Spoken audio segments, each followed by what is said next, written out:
Hello and welcome to the news. This is the news, ladies and gentlemen. This is the news. I'm Drew, and that's the other guy. That's me. We're switching it up. The other guy. Now I'm not the other guy. You're the other guy. Today's top story, we are deep in the heart of No Nut November. We're deep in the heart of Texas. This is, of course, a Texas First podcast. Texas First podcast. Texas First, America Second, the end. That's it. Nothing third. That's if the Forever Purge taught me anything, it's Texas First. Is that the one I've seen? No. No, you've seen. The first Purge. Did I just say I seen the first Purge? I seen. Maybe I did see the Forever Purge. Shaquanda Henson. Because I got Texased up for a minute. Yeah. Was that the fourth in the series? I do make a habit of seeing only the fourth in the series. The Purge again. Yep. The Purge election Purge year. 3 still purging. And the first Purge and then the Forever Purge. Yeah. So you've seen 4 out of 5, like the fourth out of the. I've seen number 4 out of all 5. As is tradition with you, only seeing... Did I do it with Predator? You betcha. Did I do it with Terminator? You betcha. So you've only seen Autistic Predator and... No. Drew? No. Maybe it was the third one. I have not seen Autistic Predator. Oh, so then you haven't seen the most recent one. I've seen Predators. With action hero Adrian Brody. Yeah. That's the fourth, isn't it? Didn't they knock out 3 before that? No. What? Predator with... That's the third Predator? Predator with Arnold. Yeah. And then Predator 2 with Danny Glover. It wasn't Action Jackson? And, Gary Busey. And then Alien vs. Predator. Then Alien vs. Predator Requiem. R-rated. Then Predators. Oh, so I've seen this either the third or fifth, depending on your AVP stance. I stand on 1, and 2, even though it was filmed at my high school, trash. And Newest Predator filmed at my house. Yeah, because you're the autistic boy in it. Shut up! With that... Why would you say that? That fucking Predator, the Predator...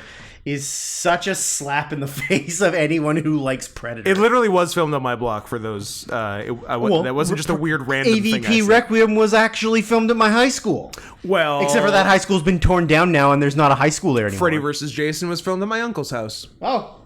Was he the house where he said, dark meat? He was... It might have been, actually. Oh. I haven't seen the movie, honestly.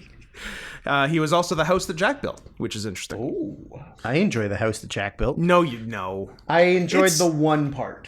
Did you enjoy... I'll bet you can guess what one part I liked. I enjoyed 2 parts. One, the obvious part, a guy picking off his family. Well, mostly the kids. Mostly the kids. About. Yeah.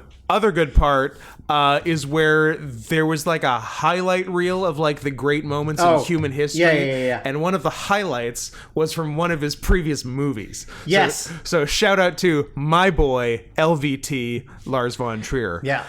Quoted on video as saying, "Okay, I'm a Nazi."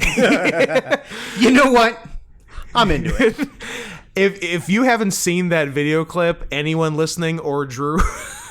Look it up, because it's like some interview for... It was maybe press for Melancholia. Yeah. And the slink off screen that Kirsten Dunst does when he says it is top 1 slinks of all time.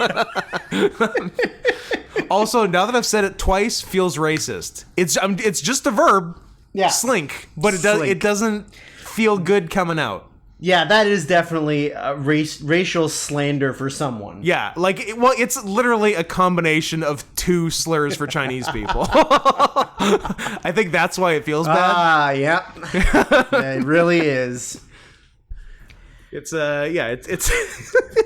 it's the chocolate and peanut butter of Asian racial slurs. You got beep in my beep. Oh, I just remembered my amazing beep story. Shit. There's too many things going on Put today. it on the list. This as you all know, this podcast is meticulously written and rehearsed. Yeah, so for Drew to, here's the thing. There's 2 possibilities here. There's 2 roads we could go down, Robert Frost. Either this is going to throw a monkey wrench in our because we're not good at ad-libbing, we're not good at deviating. Tangents, forget about it. That's option 1. So that could be an issue. 2, this is still all part of the script and rehearsed, and we're going super meta. We're going Charlie Kaufman on this. Yeah. So you be the judge. Listen, and then you write and tell us if it was the first thing I said, which I've already forgotten, or this one, which I too have forgotten. I just thought of an alternate reality where Frost Nixon is Robert Frost and Cynthia Nixon from Sex and the City. So what? He's reading her poetry, and she's being a slut? Yeah, kind of. I don't think she's the slut, but they're all kind of sluts, right? No, but she's also debatably the ugliest one. Yeah. Yeah, I mean, it's really between her and Sarah Jessica Parker. Hey, any of you gamers out there, why don't you go pop in Red Dead Redemption 2 and go ahead and try to name your horse Sarah Jessica Parker. You can't. What? That's a real thing. Is it because it's too long or because it's banned? It's censored. Oh, that sucks. They thought of That's why it's that. I'm mad that you can't do that, but I do respect it, and it does make it the best game. Yes. Also, you can hop into town, rope yourself a Chinaman, strap him to the back of your horse, and then go feed him to a gator. Yep. Absolutely. Absolutely. Anywho, so reversing back from the 3 tangents we just went on. We are deep in the heart of No Nut November. Oh yeah, the first thing we said. The first thing.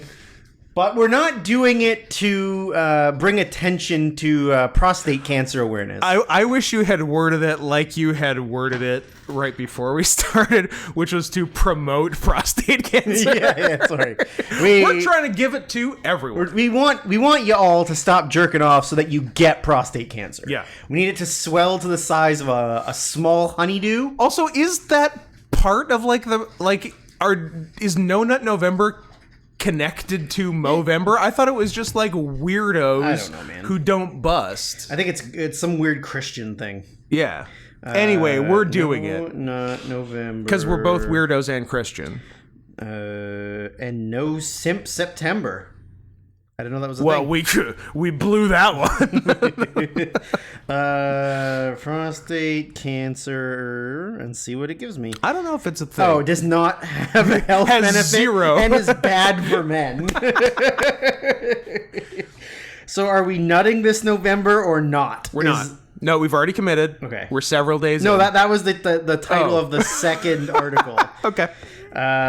Despite claims that abstaining from orgasm for a month has benefits, the science is on the side of ejaculation. You know what? I'm also on the side of ejaculation. Mm-hmm. That's how you drink your morning coffee. Unless people misunderstand the joke. I'll have an iced latte with cum.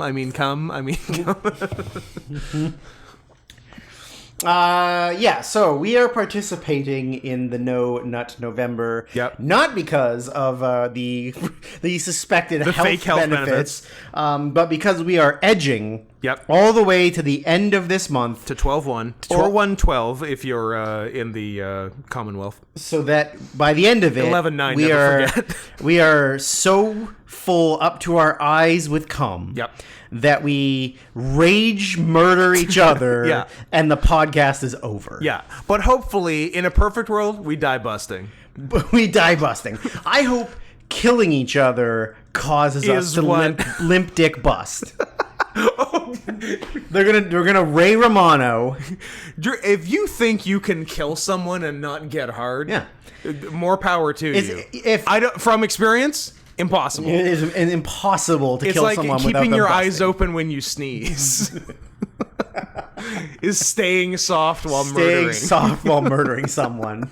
Yeah, I guess that's fair. Yeah. So we both get rage boners, like the kind that hurt. Yeah. We then uncomfortable. We then kill each other, and as we die, we just bust. Paint the walls. Okay. Yeah. That's the plan that I want to God go with. help the CSI investigator that. Well, is it Is that like an ATM machine thing? CSI investigator, crime scene This, God help the CSI. Yeah, or the CS investigator. Except for if ATM machine stands for ass to mouth machine, which is my MMA fighting name. Which was Drew's nickname in college. yeah. That's my MMA fighter nickname. I thought you were the Mexicutioner. No, that's a big fat Mexican guy who executes tacos. No, yeah, but he's the different kind. He's a Mexican executor, but you're the different Mexican. He's a Mexican who executes. You execute Mexicans. Oh, I execute Mexicans. Yeah. Okay, that makes more sense. Yeah. That's fine. How about the Exican? He used to be Mexican, but got the surgery. Yeah. No more Mexican. Or if that's what you call your Mexican ex-wife. Oh no, I'm not sleepy anymore. What happened? I'm sorry. I'm just awake. so sleepy. I cannot believe how awake I am. I'm so alert and on time. How many tangents can we go on today? I don't know. What was the second thing we said that we needed to get back to?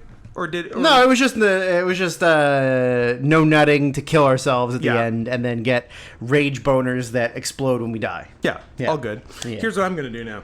I'm gonna crack open a can of the official sponsor of the podcast. Today's official sponsor, Pineapple Crush, or ananas, which I have, as it's called in every other language except for English.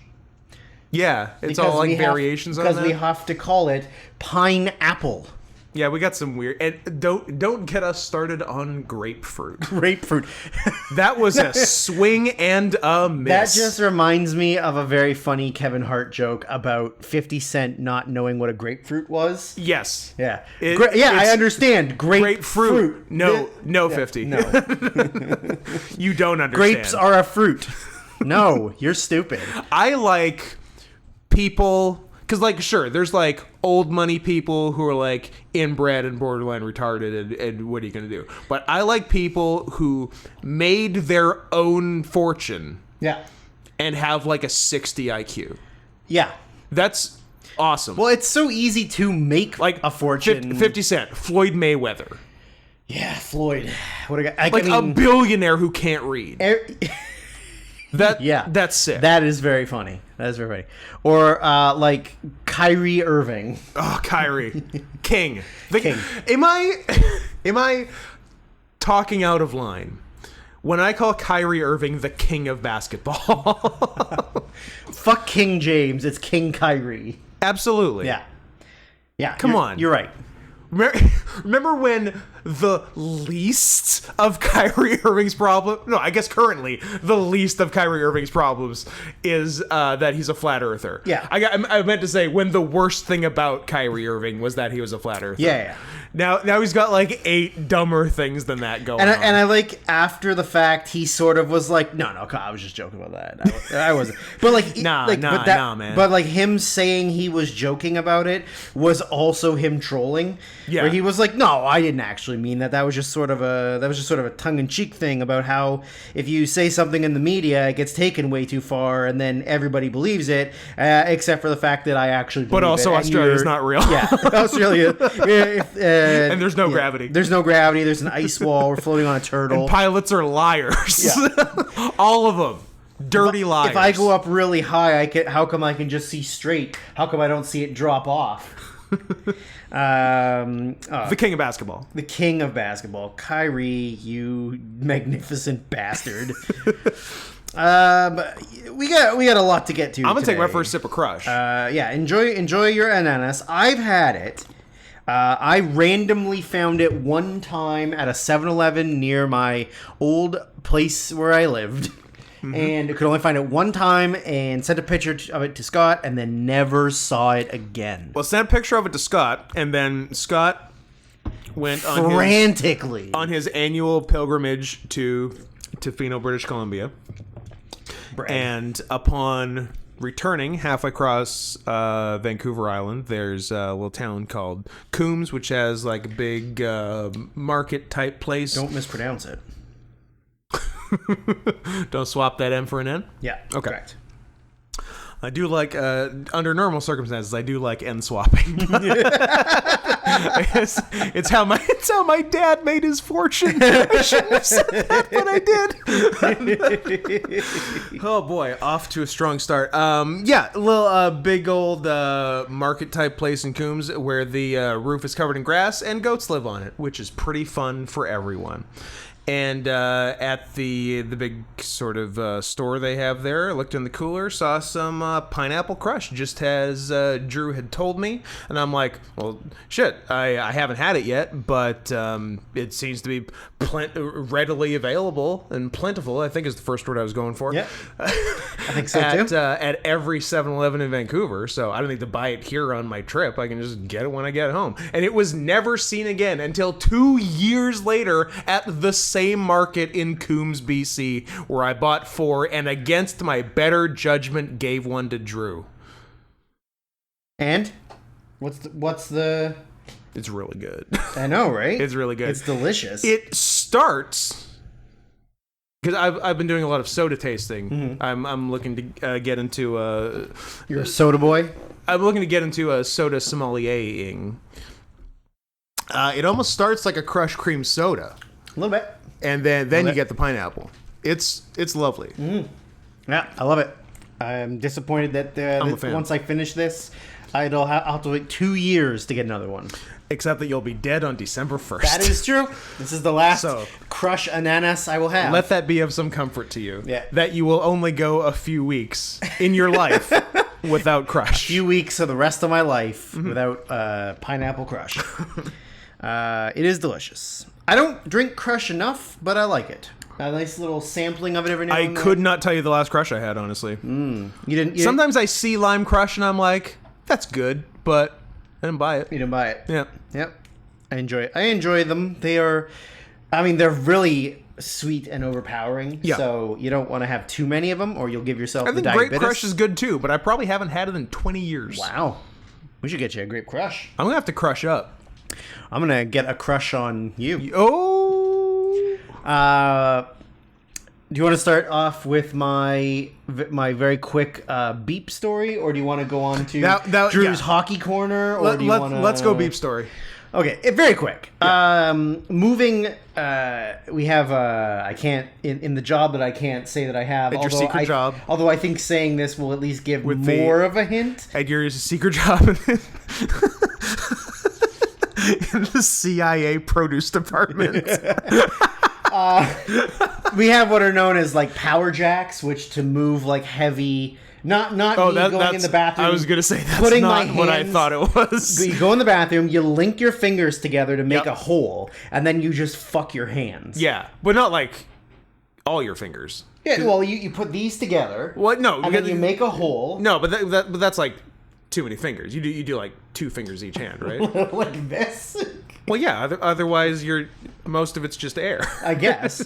Right? Yeah, guys. Sure. So I don't even. Drew's acting. Your hands don't work like that. Yeah, I guess it's not great because your other fingers are in the way of the hole. I think you go your bottom 2 fingers. I think you go ring finger, pinky. And you just fuck that hole and work. I guess that works. And then that way the top of your dick almost comes to the ring finger, and then you're good. And it's also good for catching your cum. Yes. Yeah. You got a real cum catcher. 3 ones for cum catcher. Not only now you don't have to use your beard, you can just use your hand. Yeah, so power jacks to move heavy product from one side to the other side because it's a long ass distance, and they've got horns on them, and so when you do your training, you have to like Daniel Radcliffe. Yeah, those kind of horns. Yeah, I got references. So when you come around corners and stuff, you're supposed to beep so people know you're there. But sometimes you have to use like a manual one that doesn't have a horn. Or you call it a mani-pedi? A mani-pedi. So you have to like just be more observant of what you're doing. and of the Quran. And of the Quran. So I was like pulling a non-power one, and as I was coming around corners, I was just going like beep, beep, beep. like Self-beep. to jokingly let people know I was coming around the corner. And so I came around the corner and doing that, and somebody like thought it was funny, and they were like, oh, like, haha, you're making your own noises. And I said, no, I'm just trying to get away with saying the N-word. I'm saying the N-word and the 4 censors times won't in a let row. me. And they just looked at me like, what? And I was like, never mind. I have to go. The store has a censorship that if it hears you say the N-word, it beeps you. CIA runs a tight It's the ship. chip.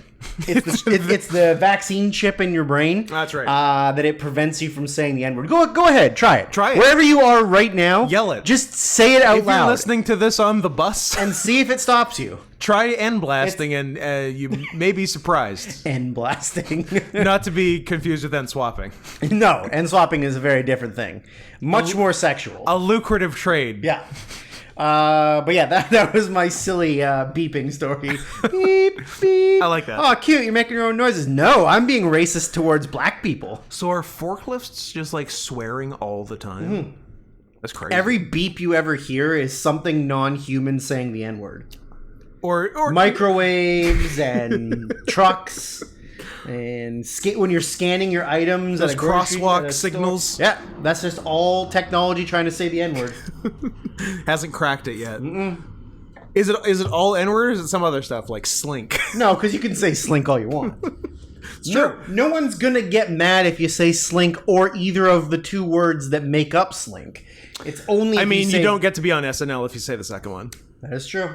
R.I.P. Shane Gillis. Shane Gillis, the real deal. He put a comedy special on YouTube. Very good. Oh, yeah. Does he say slink?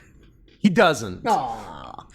Although I like that they get rid of a white guy who says slink and replace him a slink with one. And not only one, a very gay one. Because they had to make up for it. They were like, oh, we're so sorry that we let this guy say this word before he got hired. One, they had to make up for it. And two, like, their writing has gotten so lazy. Literally, the premise of every sketch now is like, hey, what if it was this movie, but with a gay Chinese guy? Yeah. That is true. Yeah. I do appreciate the fact that his Instagram handle is Faye Dunaway. That's funny. That's pretty good. Respect. You know what? I'm back on the Bone Yang train. Okay, good. You're good. Go to hell, Shane Gillis. You don't deserve it. Would you like to start? We still got so much more to go. So, what direction do you want to take this podcast? Let's introduce the podcast. Welcome to the worst year of our lives. No, we already did. It was the news. Oh, sorry. We did introduce it as the news. That's true. We didn't say Twitter, so we'll say it. At Not Scott Henson and at Sarian's Hot Boss. We did it. And that was the news. Congratulations, you've listened to the news. I would love to hear about what's going on in hockey. Now, this is a deviation for you. One, in that you're a deviant, and two, in that this is Drew's major This league is my corner. professional league hockey corner, not minor league hockey corner. So I'm intrigued as to what's going on in the world of the NHL. So here's how much I know. Okay. While on this year's pilgrimage to Tofino, British Columbia, with your Quran, with my Quran and my surfboard, living that Mahalo lifestyle, living that Mahalo Akbar. I made myself laugh. Mahalo Akbar. Write it down. That's the caption for the hundo percent. That's an easy one. I like it when it's easy. Forgot what I was saying. Oh yeah. During some downtime, had a little Sports Center on with no volume, and I saw the Sports Center guy, which is shocking because I thought only women hosted sports shows now. So good for that guy. Pretty accurate. The last white man in sports. Yeah. Interviewing what appeared to be a hockey player via satellite who was crying a lot. Yeah. That's what I know. Okay. Yep. So, I'll tell you the story. I was going to tell Scott off air, but I figured it was more fun and entertaining for everyone. I figured it involved rape, so why not say it on the podcast? It definitely felt like I wanted Scott's reaction to atrocities being heard live on air, as opposed to me telling him off air and then retelling it on the podcast. Absolutely. So, I'm sorry. I'm going to apologize in advance if you enjoy Drew's Hockey Corner, but you only like the minor leagues, I'm very sorry that I'm going to be talking about the professional leagues. So get over it. And also, if you hate hockey, fast forward the podcast. I don't know. I mean, this doesn't sound like this isn't really hockey related, though. I feel like this caters to our fan base. It does. So allow me to take you back to the year. Take me on a journey. The year of our Lord 20 plus 10. Should I close my eyes? So you can give me some real theater of the mind? Yeah. Okay. Put your head back. Breathe through your nose. Can I lie down? You can lie down. I'm going to lie down for a little while. Take your pants off. Sure. Way ahead of you.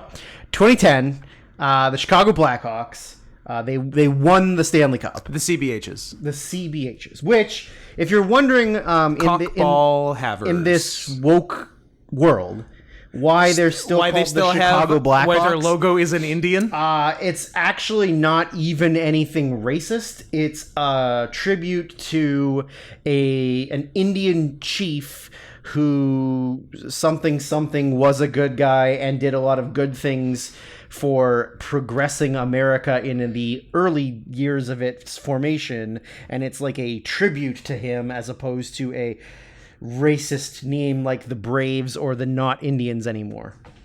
And this is the Washington football. I was going to say, this is different from the Washington football team. How? Yeah, well, because that's Redskins, which is a racist term for Indians, and Black Hawk was the just change it to the guy's name. Just change it to Slinks. The Washington Slinks. The Washington Slinks. And was their logo a Slinky? No. Oh. You know what it is. Yeah. It's Mickey Rooney. Mickey. You made some bad life choices, buddy. So I don't know. He was the highest paid actor in Hollywood in 1932 through 1933. 4'6". He's 4'6". Lived to 119. That's true. Probably got a decent amount of poon. For what he looked like? Yeah. Absolutely. Yeah. Real pussy hound, Mickey Rooney. So, I'll give you a very fast rundown of the situation of the actual hockey before I get to the situation. So, in the playoffs, once the season ends, you're allowed to call up as many players as you want onto your roster that essentially are just on the practice team, so that if guys get hurt or you need, guys playing bad or whatever, you can just put guys in without having to some teams' farm systems are far away. So are they actually on a farm? They are enough. They send you to a nice farm upstate, where you get to live out your life running on acreage. Can I go visit the farm? No, because they don't really like people snooping around. They want to let them have their freedom, and they want them to just live their happy life. But they're having fun. They're having fun. They're definitely having fun, and they live a lot longer when they're on the farm. Okay. They live until they're well into their 30s. So if you went there, you'd be the oldest person. No. So, incorrect. for example, the Vancouver Canucks, up until this year, their farm team was in Utica, New York. That seems inconvenient. So, if they needed, our goalie got hurt in practice... Is that where they do the steamed hams? That is where they do steamed hams. Interesting. Actually, no, that's more of an Albany expression. Okay. But now their team is in Abbotsford, right? So, it's way easier. So... Oh, a 1 hour drive instead of a 5 hour flight? Yeah. Cool. So, anyways, so you call up players that just sort of practice with the team and around the team so that it's just easier access to get them into the lineup and blah, blah, blah. And sometimes it's you call up rookie guys so that they sort of get some locker room experience with, the veterans, or they get to see the experience of going further so that when they want to call them up to the main team in the next couple years, they're not so green and unfamiliar with the situation, right? It's just sort of a developmental thing. So the Blackhawks had a video development coach, which most teams have, which essentially is they sit down with maybe a coach and a player, they review the game from the night before and sort of show them the things they need to work on or any mistakes they made. Here's where you fucked up. Pretty much. But sometimes it's just the video coach and a player, and they're just sort of, because the player can go to the coach and say, hey, I feel like I was really out of place on this play. What can you show me? Let's go over it or this. whatever. So they call up a bunch of players. One of them is a rookie who hasn't played in the NHL yet. Okay. And he's just, hanging out with the team. And this player development coach guy invited him over to his apartment. Sure. To review some footage of him playing in the minors and sort of saying like, hey, you haven't played yet in the majors, but I'll give you some tips and pointers to help you get to the next level. And of course you're going to be like, yeah, I would love that. Thank you. Great. So he ends up going to the apartment and almost immediately gets propositioned for gay sex. Sick. And the player's like, no. No, thank you. And he goes, I play sports. I'm not gay. And he goes, thank you. yeah, there's no gay guys in sports. Never seen one. So then he goes, listen, if you don't want your career to get completely destroyed and ended right now, you'll suck this dick. You're going to do some stuff. And of course, I think he was like 22 at the time. You describe him as a wide-eyed farm boy. I would describe him as a wide-eyed farm boy. Yeah. So he, he's afraid. Wow, the big city. The big city lights. I'm going to make it here. But of course, he doesn't want his career to be over. So he reluctantly does whatever sexual acts. I believe. What did they do? Well, nothing officially has come out. What do you think they did? Well, the speculation is that the coach in question did some sucking. And the coach did the sucking. Yeah, the coach was the one that wanted to. He was the sub. I love a sub rapist. I mean, I think there's a lot of those. I guess. I think it's mostly pedophiles. I don't trust a sub. I also don't trust a sub, and I don't like the way subs talk to me. There's a sneakiness about them. They're very sneaky. Yeah. It's almost as if they're a certain race of people who Slinks resemble rats. We went the other way. Anyways, so he brings them in and does all. Yeah, so it sounds like from what you gather from the information is that he performed. Did he perform oral on him? Yeah. Nice. Except for not nice. And then there was some just asshole fondling and maybe some CBT and. Okay. Anyways, so the player talking ball therapy goes to the assistant general manager and tells him what happened, and then that goes on to the general manager and is essentially swept under the rug. Yeah. It gets back to the coaching staff and the players. Some of the players, the thing is, a lot of the players denied knowing anything about it. It's probably unclear who actually until. So there's so much information to get through it. Originally, when the report came out and the investigation came out, it was a John Doe. They didn't say the name of the player. Jerry Sandusky. He didn't want his name out in the public because he didn't want to get dragged into this legal battle. He hired a lawyer and the lawyer proceeded, right? So nobody knew who it was. Okay. All of the players that are there's still some that are currently on the team. And that player was Wayne Gretzky. A lot of them sort of played dumb, and we weren't really aware of it, or I didn't even know he was gay. Or some of because he's gay now, right? Of course, you have to be gay now. Yeah, it's a real Corey Feldman situation. Yeah.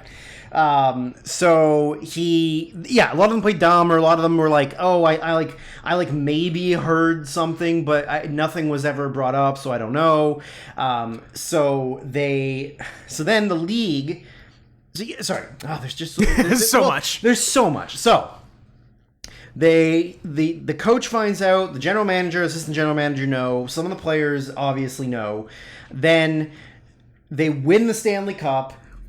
Nothing happens. The guy gets his name put on the Stanley Cup. Yep. As all coaching staff do. Then this guy's career kind of never goes anywhere. He plays a bunch in the system for Chicago. Then he moves over and he plays in Europe for a long time. He's playing in Europe currently. But the coach he mutually parted ways with the team. Okay. But was given a letter of recommendation to then become the video coach for a college in the United States. So then he gets the job there. He then also gets a job working for like the U.S. under 16 development team or something. We're getting younger. We've gone from pro to college to U16. To U16. So now he's going to be doing like tyke, which is like 4-year-olds, 4 and 5-year-olds. So the team essentially Catholic priested him. And was like... Yeah, they moved him to another parish. They moved him to another parish, 100%. Like, they gave him a letter of recommendation. Perfect. He got hired onto this other place. Great. So then all this comes out, and the league gets involved.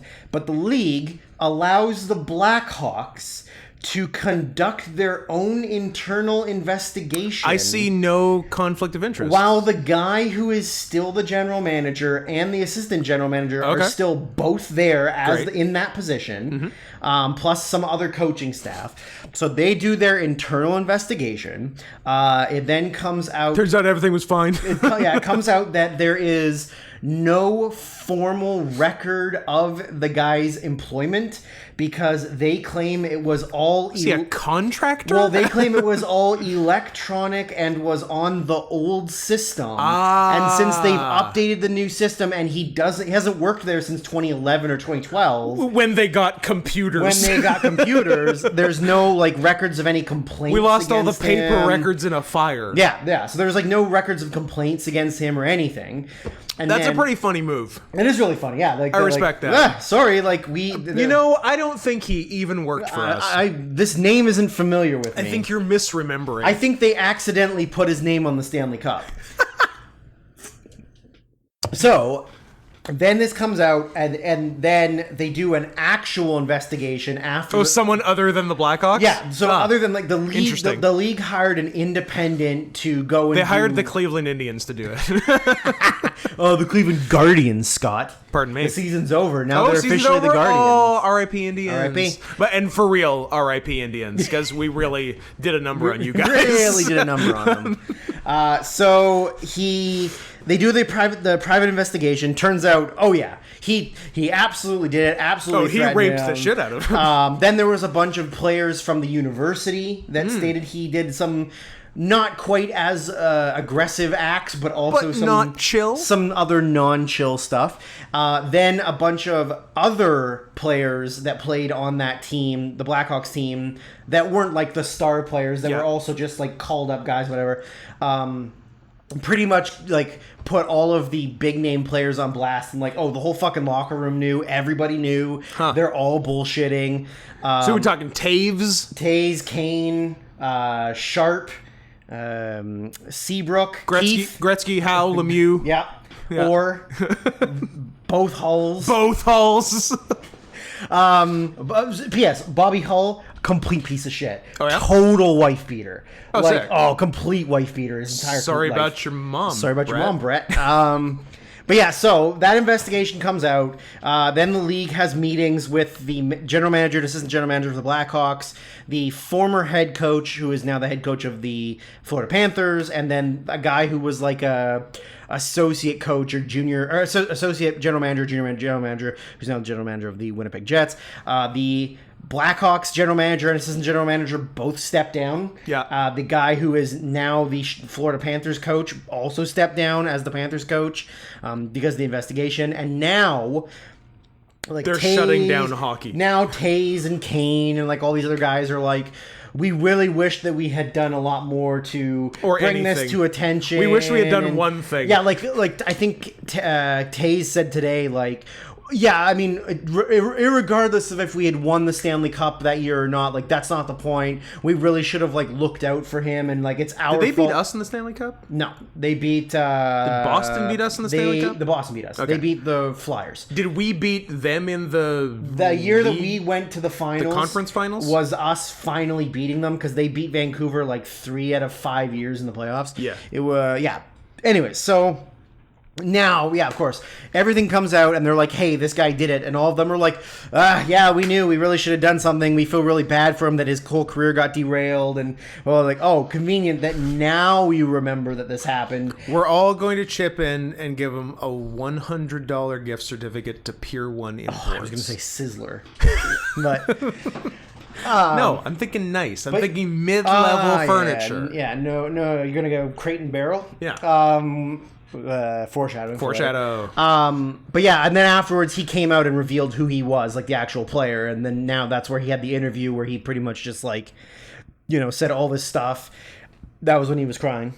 Okay, so that's there's no crying in baseball, but sometimes there's crying in hockey. Lots of crying in hockey. Hockey players are kind of pussies. Even though it's the most physical sport to play. It's funny. Well, it's inversely proportional. The less physicality you have to do in the game, the actually more butch you are. It's like soccer's a gentleman's game played by hoodlums, and rugby's a hoodlums game played by gentlemen. Exactly. Yeah. So then he had a one-on-one meeting with the commissioner, Gary Bettman, who the main focal point was him saying to Bettman, "Why did you let the Blackhawks have their own investigation before you investigated?" Legitimate question. 100%. It was essentially Gary Bettman being like, "I don't know if we believe him.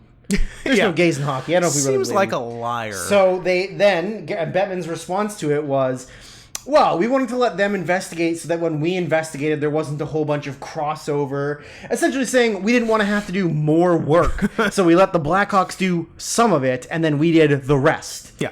But yeah, so this guy, he's not in jail. He hasn't been arrested. There's no formal charges against him because I guess in theory he didn't do anything wrong. Is threatening a guy's career to suck his dick, is that really illegal? I don't know. Isn't that every Weinstein incident? I guess, but that was women. Oh. People care about women. I don't know if they care about gays. Or forced gays. That's true. Yeah. So yeah, that's the whole situation going on now. Everybody's talking about how the Blackhawks should have to relocate and be a new franchise, and shut up. It's so dumb. That's fucking stupid. But yeah, I was hoping it would get Gary Bettman ousted as the commissioner, because he's commissioner forever. He's commissioner until he dies, 100%. But yeah, what a fucking shit show that just everybody lied, everybody pretended it didn't happen. Then when it was proved that it was wrong, fuck. Damn it. All right, yeah, it happened. I'm going to quit my job and probably never be a coach in the league again, or never be a general manager in the league again. But yeah, his career was never took off. I don't know how much. Well, because he's gay. Of course. I don't know how much his potential really was. Had he not had gotten forced to get his dick sucked and balls cock tortured, would he have been a superstar? Who fucking knows? But I mean, his career literally went from potential NHL player to only playing in Europe. Yeah, which is a massive pay decrease. You don't get paid as much to play in Europe. But anyways, that's that. Tons of gross shit. And it's funny too because at the end of the summer, the first active player came out as gay. Yes. So now it's Wayne Gretzky. Wayne Gretzky. So now it's this whole oh shit, we not only do we finally have an openly gay player, we tried to cover up a gay rapist. This is not looking good for us. We're not doing great at this. But at least it's not as bad as the NFL, where a player on the Raiders actively vehicular homicided somebody last weekend. That's pretty cool. Only the second worst thing that's happened to the Raiders in the last month. Yep. But I enjoy some vehicular homicides. I enjoy vehicular homicides, and I enjoy just thousands of emails calling Roger Goodell the F slur. It's great. That guy should have got a promotion. He should have. Goodell sucks. He's the worst. He's the fucking That's worst. the least they could have called him. I also don't understand why nobody cares how much money he fucking made during COVID.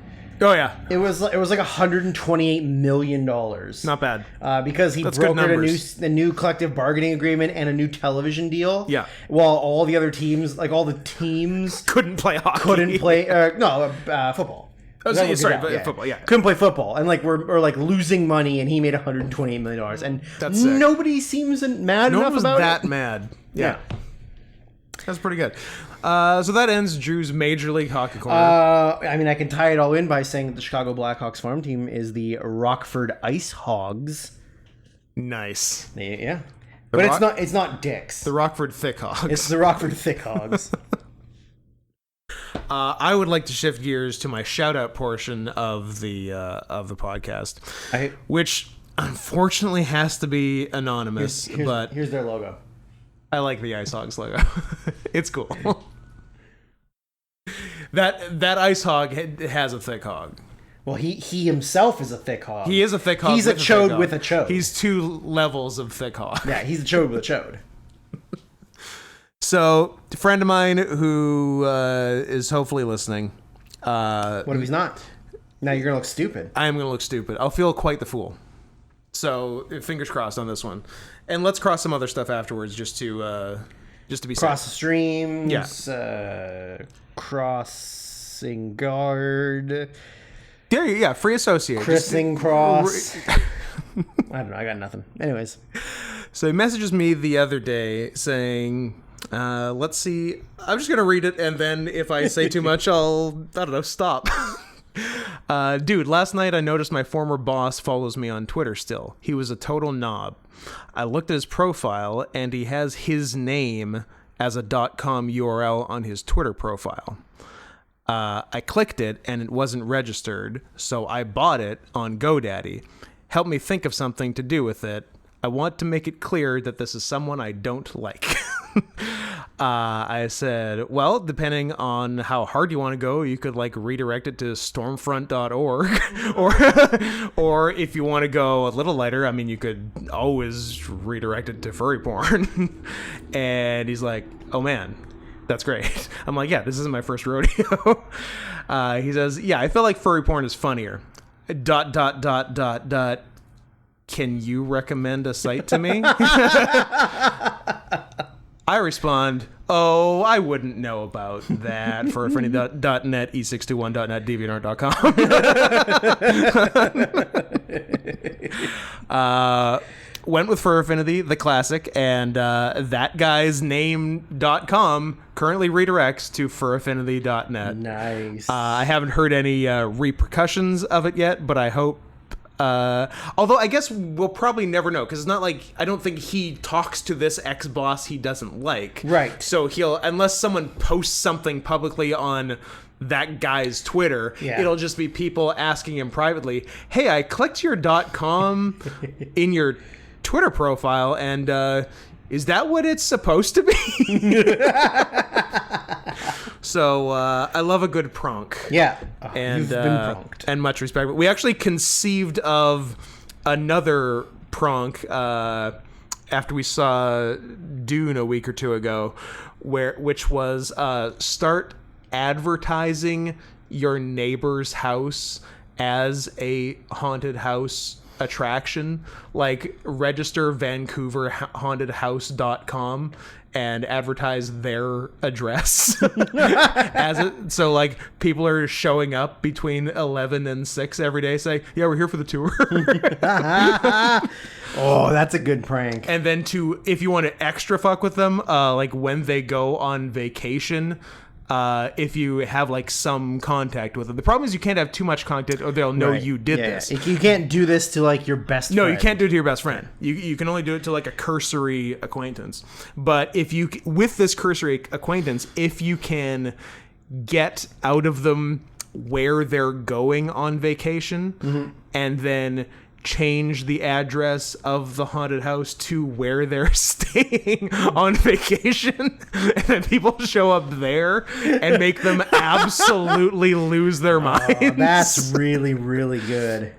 So that's really good. I'm declaring this idea public domain. So if anyone would care to do that and then tell us about it, I don't know if I can encourage it. I don't think it's illegal, but it's out there, and if it happens, it happens. Yeah, I don't think that's illegal at all. No, I think it's more than fine. So do that. So shout out to Beep and his boss Beep.com. Beep. That's right. You stupid Beep. My friend N-word and his ex-boss N-word.com. You're gonna have to show me this when we go off air. I certainly will. I insist. Please, I insist. Do you want to talk about the gay and trans panic defense laws in 38 of the United States? Yeah, I discovered that this was a thing today, and I can't believe I never knew about it. I've never heard of it, and but I'm also not surprised by it. Yeah, me neither. It's pretty funny. Yeah. So I guess in most states that are not the full blue states, that you can... The coastal elite states. The coastal elites.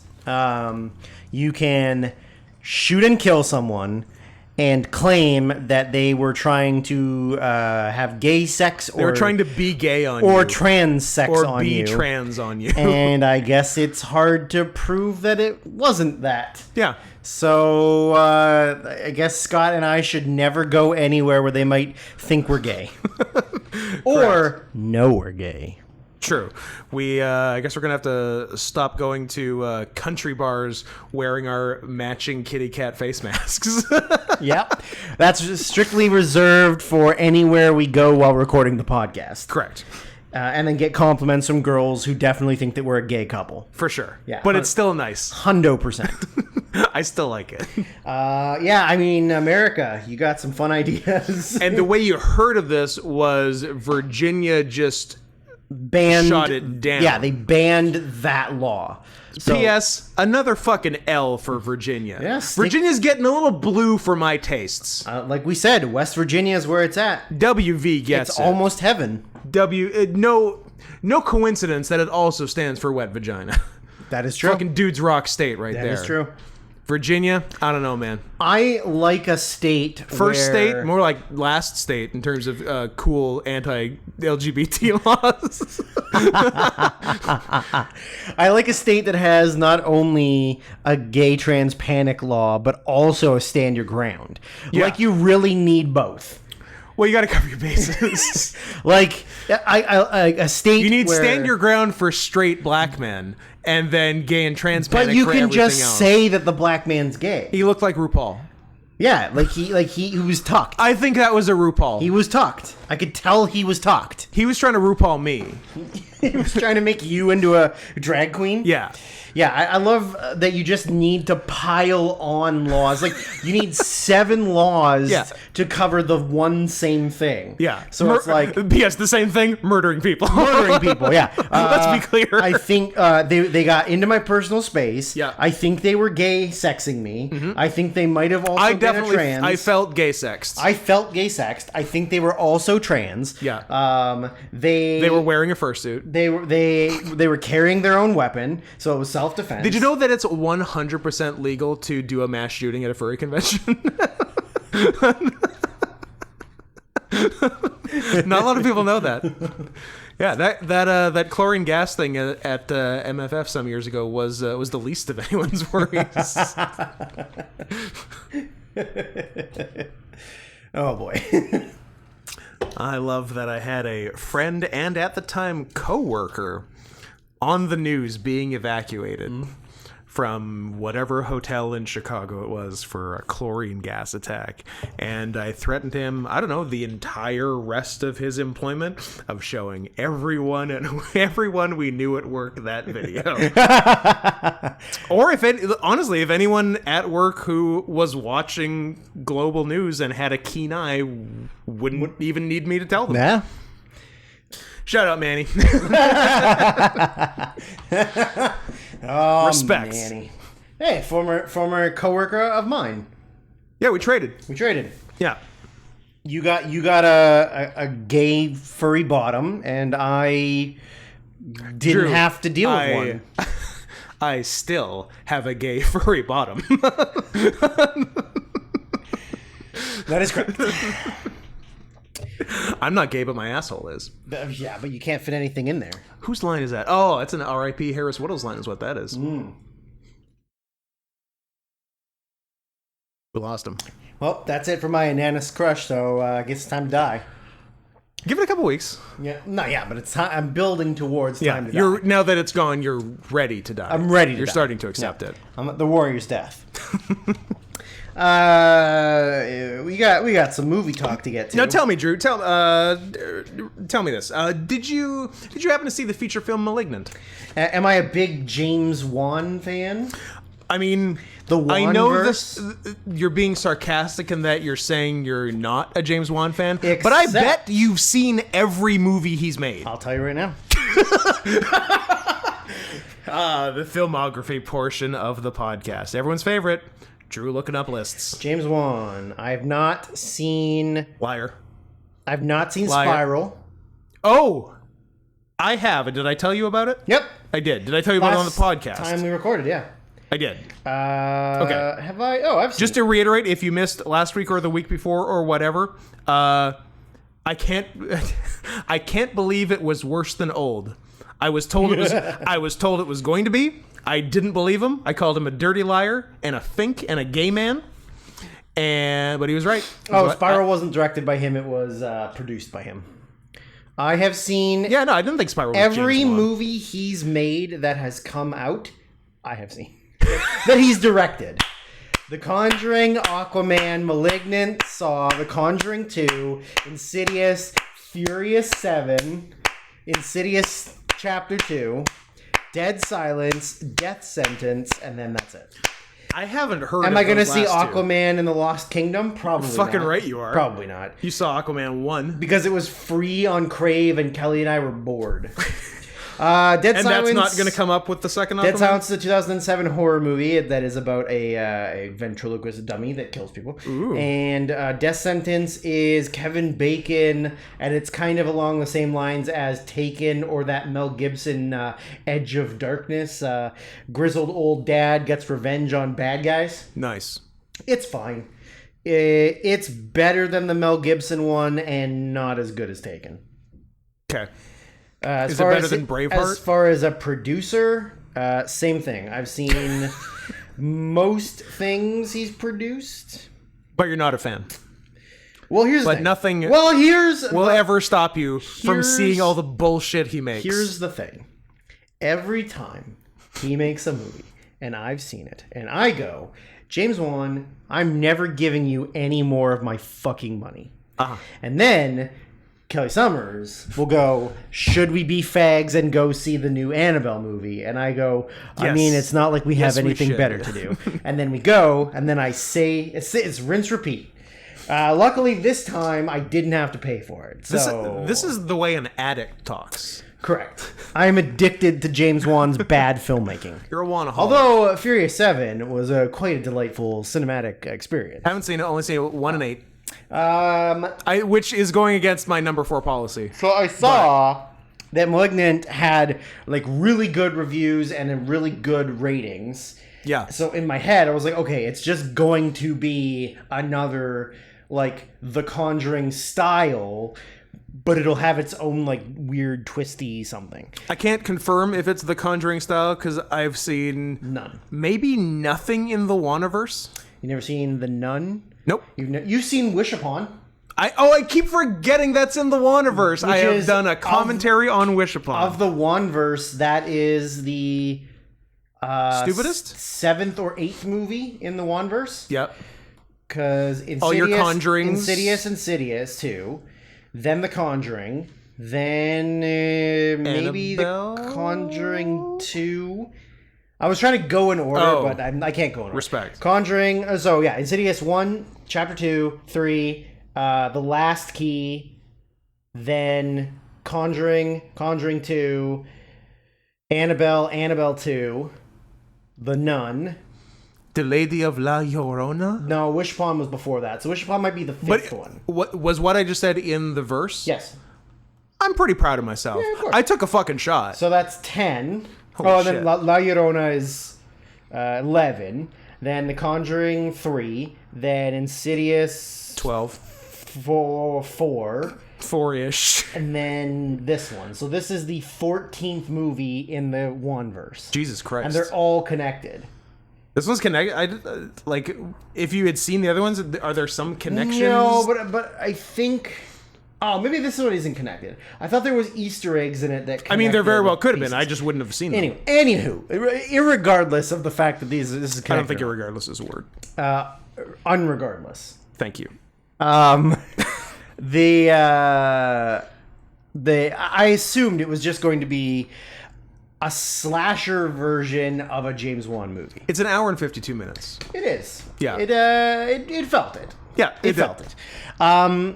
So, the story. A woman who may or may not have negative breasts. Here's what I knew about Malignant going in.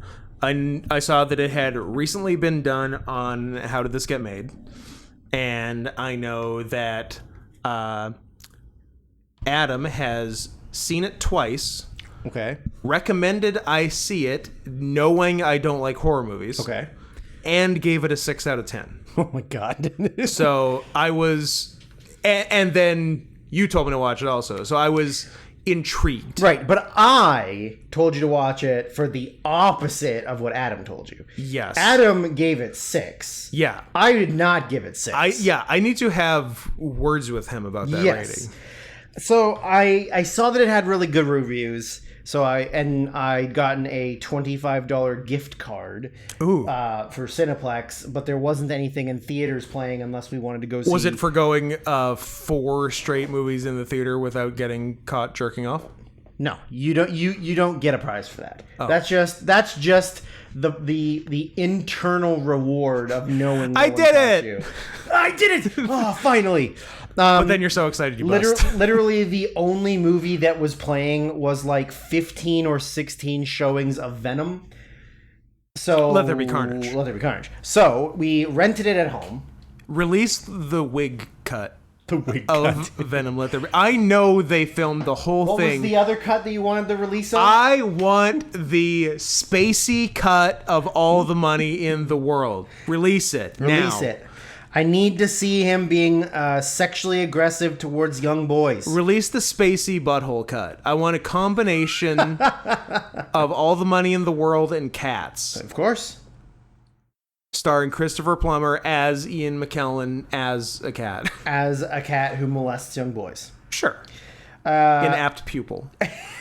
Yeah. Actually, I think Bryan Singer molested the boys in Apt Pupil. On the boat. Actually, in the shower. In the shower on the boat.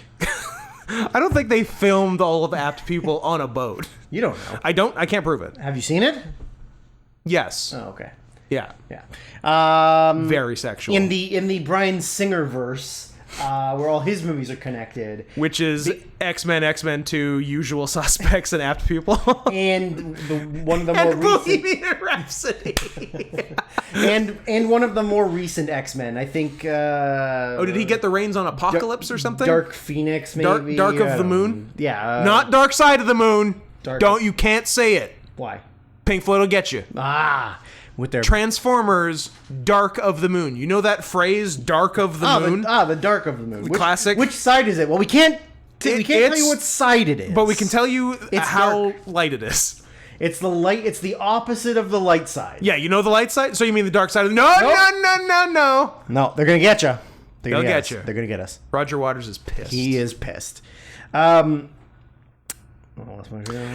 Release the week. Anyways, so we rented it at home. Thinking it was going to be at least a scary movie. So you spent a $25 gift certificate on this? Yeah, because there's nothing in theaters. I didn't. Wow. It's not like we're going to go see Venom for the sake of seeing Venom. It's not like we're going to go see Venom for the 4th time. Exactly. There's only so much Venom I can see without an Eminem song that just says Venom. Venom. Anyways, so we rented it, and it starts off pretty silly, and I was like, okay, this might pick up though. However, when the said killer was I don't know, doing fucking parkour. Yeah. And running with its arms and legs facing backwards. Yep. Which I guess once you get the reveal makes sense. Of course. But I was like, what the fuck is this? Like, James, what are you doing? What are you doing? For the reveal, I almost forgave the previous hour and 25 because minutes. of how ridiculously stupid it is. Because it's so funny. So, Scott, I want to hypothesize to you something. Let's say that you get in a horrific car accident later tonight when you're driving home from my place. We could only hope. And you're in a coma. Yep. Now, could I ask you right now, as it stands right this moment... You can jerk me off. How much knowledge do you have of the physical ability to do parkour, taekwondo, karate, and also a master swordsman? While in the coma? No, like right now, as it stands right now, before you go into the coma. Not, I mean, I've studied a little bit. Okay. But your abilities are on the lower end, if not even existent. Call myself a yellow belt. Okay. Now, you get in swordplay and parkour. You get in this horrific car accident on the way home tonight. Okay. And you're in a coma for 30 years. Okay. And then, when you manage to awaken at the age of 24, because you're a baby. Sure. So I'm in the coma for 30 years and I wake up at 24. Yes. Gotcha.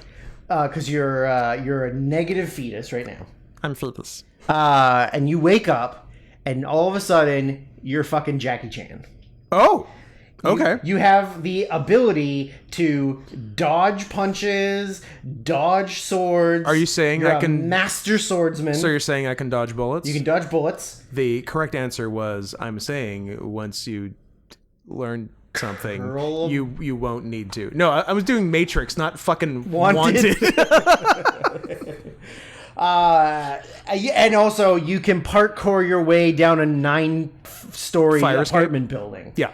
But because obviously being in the coma teaches your body how to physically do all of these things. Yeah. Correct? Makes sense. Okay, so maybe I'm wrong about this movie. I'm with you so far. Yeah. What's the issue? The issue is that it's a stupid fucking premise.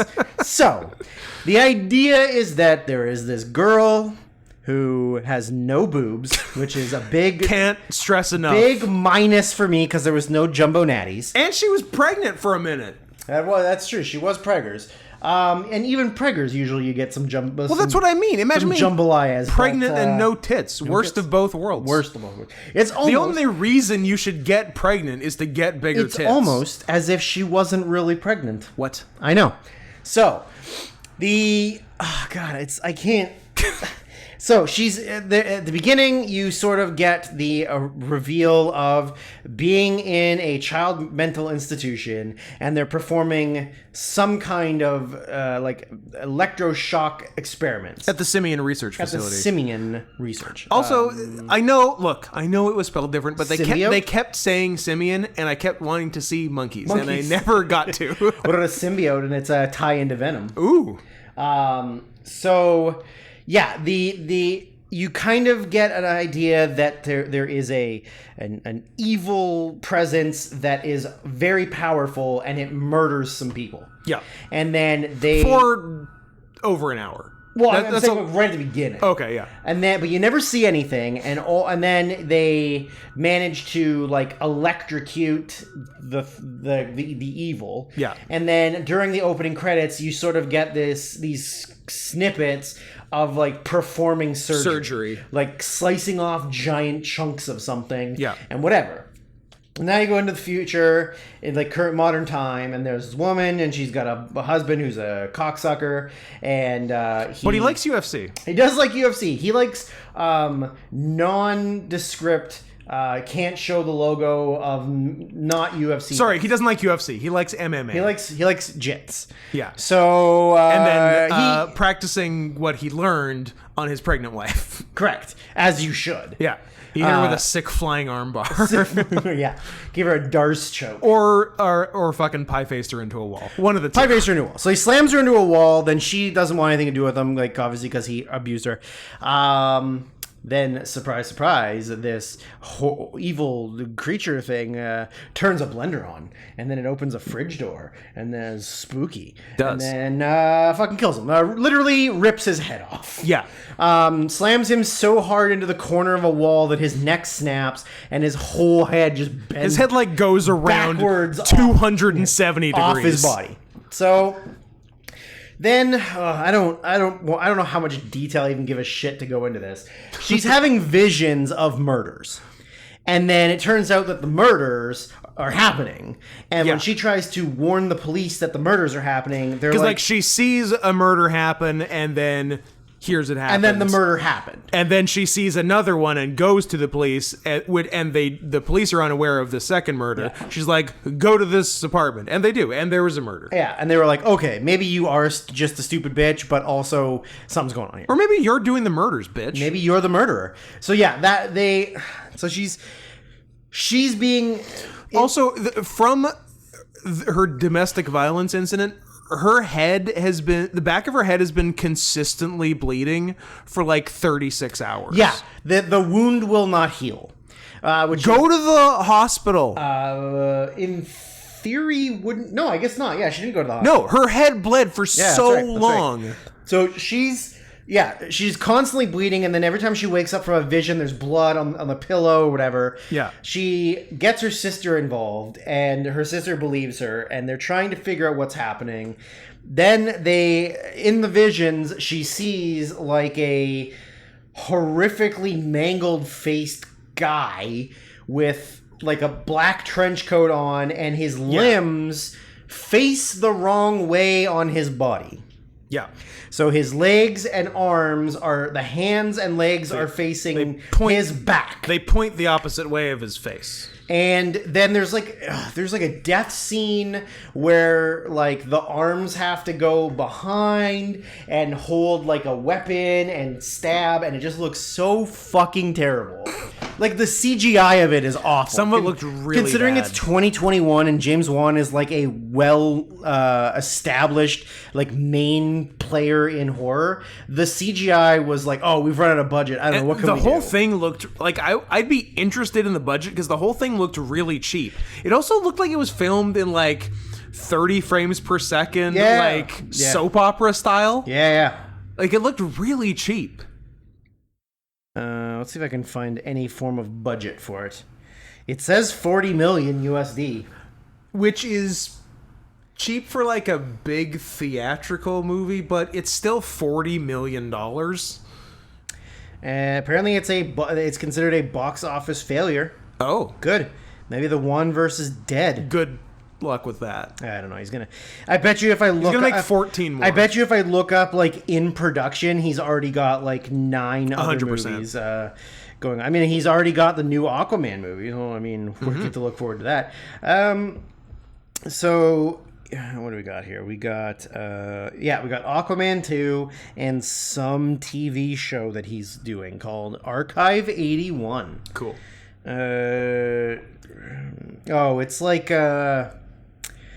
It's like a VHS style, like an archivist is hired to restore a collection of tapes and finds that there's some some bad stuff on them. It's his Twilight Zone Tales from the Crypt. I guess. Okay, yeah, so anyways, not to go too much more into this, as the police begin to investigate, they kind of find out that she was the kid inside the institution, and the first person murdered was the main doctor, the second person was the other doctor, and then there was like the third person was in fact, and this is gonna shock you, the third doctor. Oh yeah, I forgot about that. I thought it was like somebody else. Yeah, okay, so like all the people that were involved in her tests were have been murdered. Yeah. They then... But also one person who we don't know who it is at first is kidnapped. Just straight up kidnapped and not murdered. And not murdered. And all you see is her tied up somewhere. In an attic. In an attic with the guy. And then eventually she gets loose and falls through the roof, and turns out she was in the attic of her house. Yeah.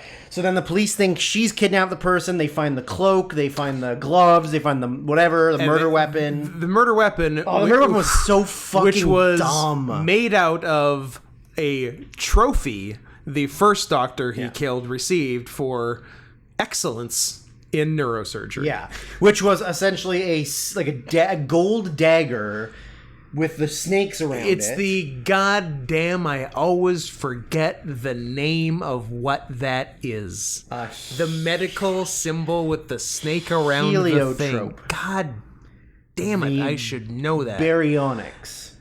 the medical symbol. alchemist's Caduceus. So he breaks the snakes off and uses the dagger as the main weapon. So they find that super cool. They find that they think. Did we mention it's gold? It's gold.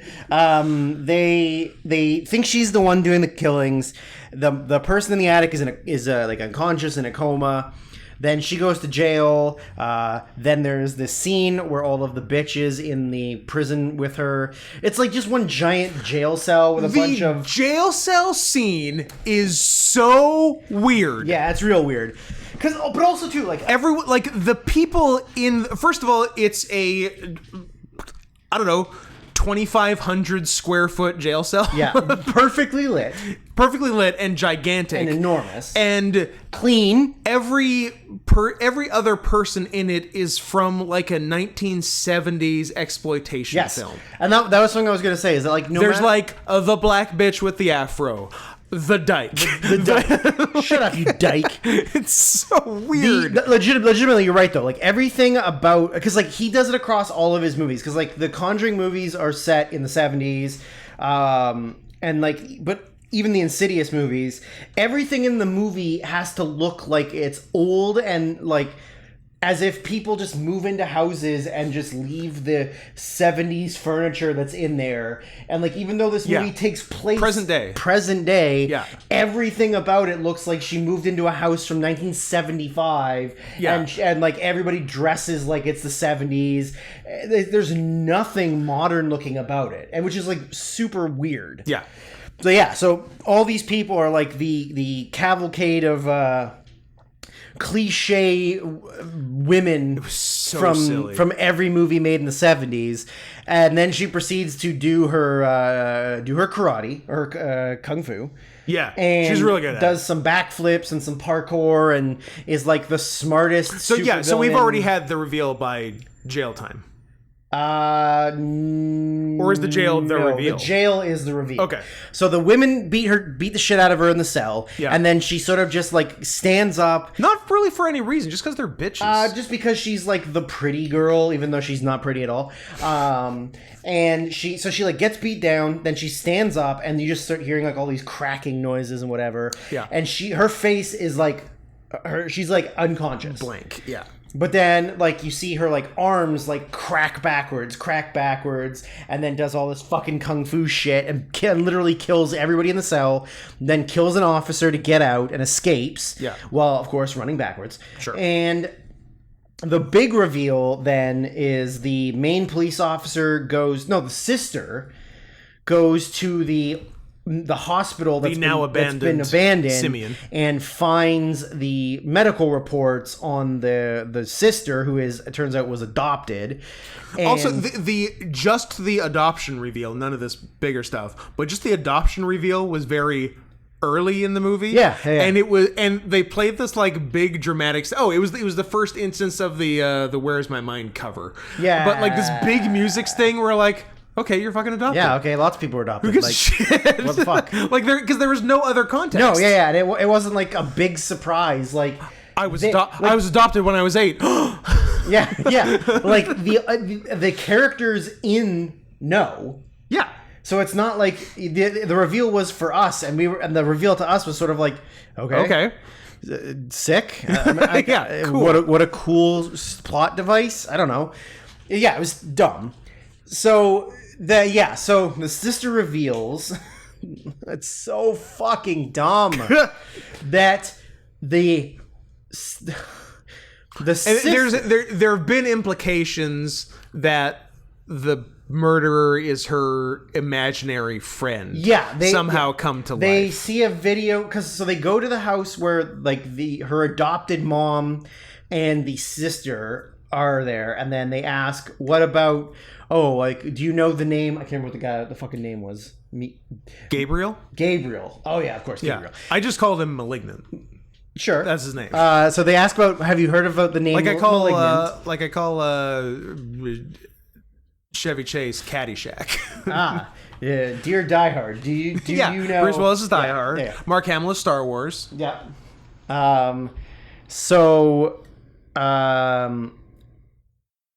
Alan Tudyk is the N-word. I mean... That's the name of the movie. The movie is called The N-word. No, it's called 42, which is how many times he says it. It's called White Guy Says N-word. White Guy Says N-word. It's like a tribute to Jackie Robinson. It's like man getting hit with football. It's man who says the N-word. Or man who shushes. Oh, my bee! He calls his dick N-word? Well, you should see that dick. Yeah. George C. Scott. No, is that who it is? Yeah. Oh, yeah, it is George C. Scott. Yeah, football on the ground. Yeah. They watch a tape where she's talking to, like, nothing, and they're like, oh, Gabriel was your, like, imaginary friend. Yeah. But then it was starting to get too weird and creepy for us. So we made you were making stop. Everyone, like we do with everyone in society, when you make us uncomfortable, we institutionalize you. We institutionalize you. Or we create laws where we can shoot you. Where we can straight up murder and claim that it's because of the weird thing you were doing. Yeah. So yeah, they make her stop doing it, and then there's so many plot holes in this fucking thing. Like, they would never realize she's got a giant surgery scar in the back of her head, or I feel like someone should have seen the back of her head at some point, like, over the course of ages 8 to 34. Yeah. Like, I guess her mom never bathed her because it was weird because it wasn't her real daughter, so she let her bathe herself. No, you don't bathe your adopted kids. Really? No. Is that a specific rule? Oh, yeah, no, it's disgusting. No. Don't do it. I don't recommend it. Okay. I tried. Okay, fair. Is that why you're not allowed to have adopted children anymore? Yeah. Or if I do, they have to wear wetsuits. They have to wear wetsuits. Head to toe wetsuits. Yeah, they had to be Scuba Steve. Yeah. So, yes, there's sort of a reveal that it's this is all in her head, or she's projecting this evil guy out of her out of her brain, and he's doing all she's this, either projecting it or she's doing it herself and blaming and thinks it's this. him. Which ultimately leads to the reveal. Spoilers. Spoiler alerts. So if you're planning on watching James Wan's *Malignant*, now is your time in the Wanaverse. Yeah, now is your time to stop listening, watch the movie, and come back. We'll give you a second. Yeah. See? Wasn't it bad? Wasn't it stupid? Wasn't it stupid? So the reveal is that she was born with a parasitic twin living on her back that shared the same brain as her. Yep. So they couldn't fully remove the parasitic twin. They did what they could, because removing it would maybe kill her or give her, like, diminished brain capacity or whatever. Yeah, she might end up like 50 Cent level IQ. Yeah, she might not know what a grapefruit is.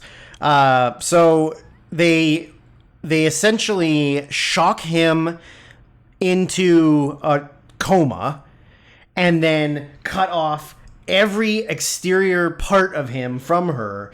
And then they sort of just push his face into her skull. Just sort of mash it in there. Just, like, there. mush it in there, and then just, close like, it up. Staple up her brain. Yeah.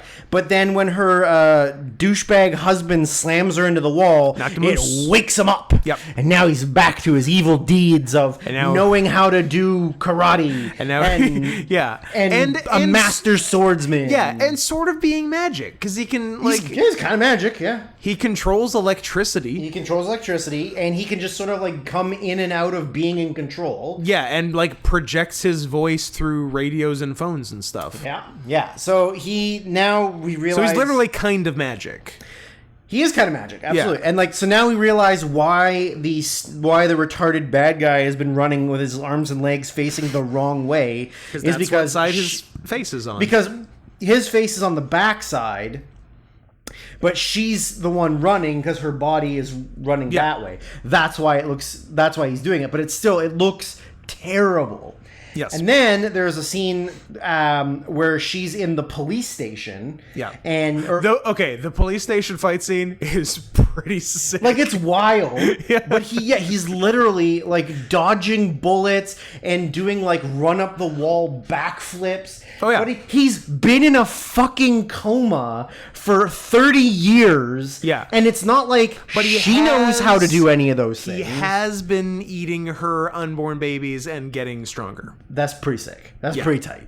Right? He's been living off of her dead fetuses. 4 miscarried babies. Yeah, which he's been using to feed himself. Yeah. But it's still the fact that it's not like she knows any of that stuff. How did he learn it? She doesn't know how to, like, use a sword to block a bullet. It's not like he's using her knowledge. Yeah, so he just all of a sudden... So it's just his knowledge, and where did he get it? He used the electricity to train his brain. Okay. Maybe it's a real apocalypse in X-Men where he can just watch TV for 30 seconds and he learns everything. Which is not a Bryan Singer one. Not a Bryan Singer. Sad. I don't think a Bryan Singer.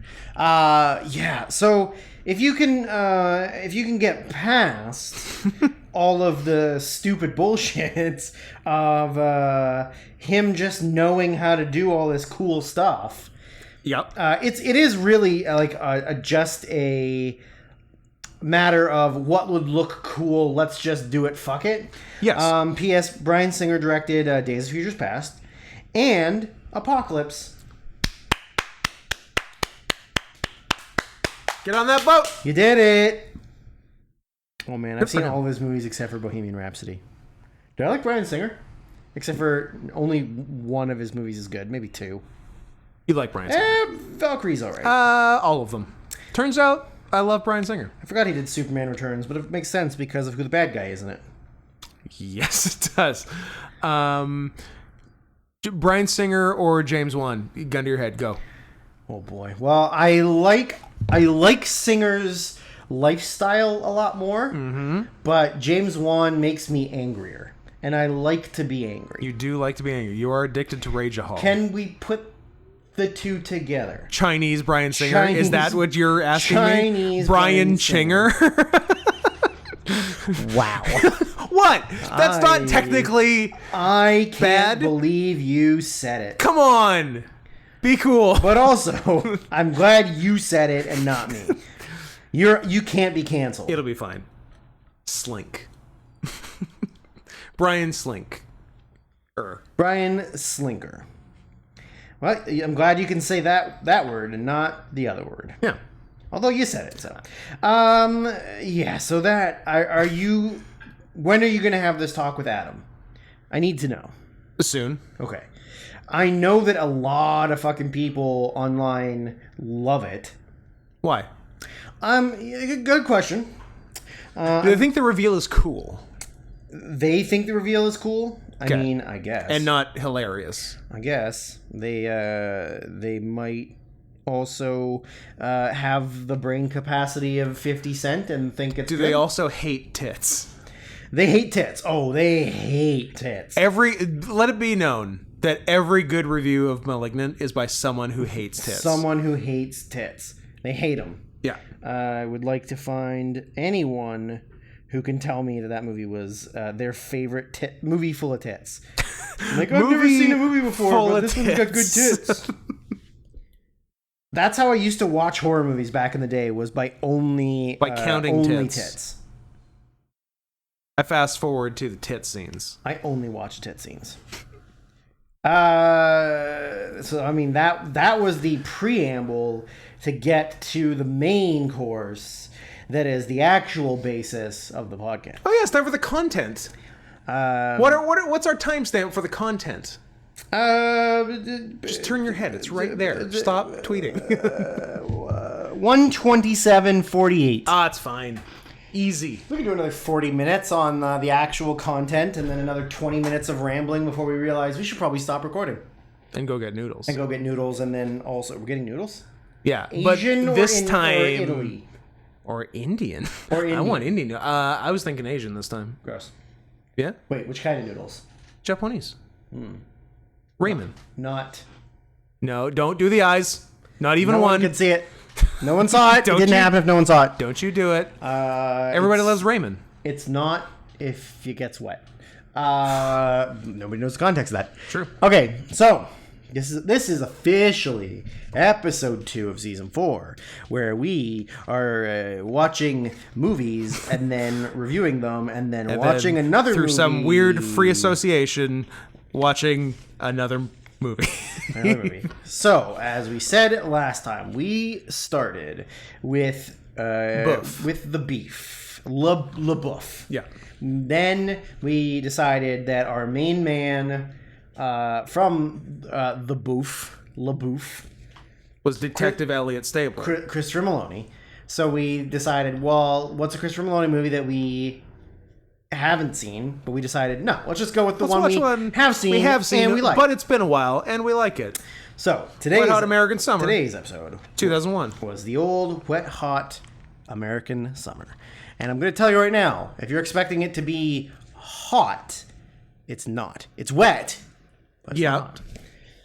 It was also clearly not filmed in summer. That's what I'm stating, is that it is very clearly either the end of... It's early spring or late fall. Yeah, the end of fall or early spring, because all of the foliage is moist. Yeah, it's cloudy and rainy. There's no sun, and at certain points, I think you can see cold breath. Yeah. So, I don't know when they filmed it, but it was not summer. It was not. So, I'm gonna assume a decent amount of people have seen it. Probably, but I bet there's some who haven't, because I bet you there's some that have never even heard of it. A lot of dumb babies. Oh my Jesus Christ! A lot of dumb babies listen to the show who haven't seen any movies before 2015, or their favorite movie is Insidious 3, Transformers: The Last Dark Night. of the Moon. Is that Night with a K in it? That is Night with a K. Who is the last night? Optimus Prime. Oh, that's fucking on the nose. I don't actually know. I've seen it, but I don't remember. You've seen it. I've seen them all. They're all great. They're all amazing. Takes. I've seen them all. They're all great. I saw the first one in the theater, and that was the end. Well, the first one's actually pretty decent. Yeah. Yeah, the first one's not bad. Are they all directed by Michael Bay? Of course. Oh, they are all directed by Michael Bay. Oh, there's a new one.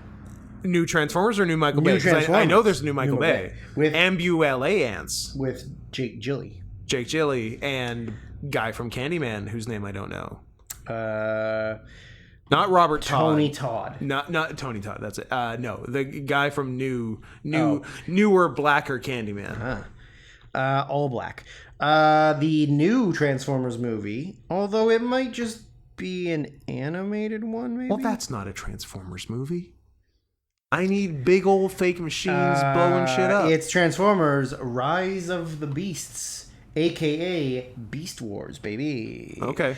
Maybe, you know what? Maybe I'm back in. It's the origin story of Optimus Prime and how he became the leader of the Autobots, and introduces the Maximals, the Predacons, and the Terracons.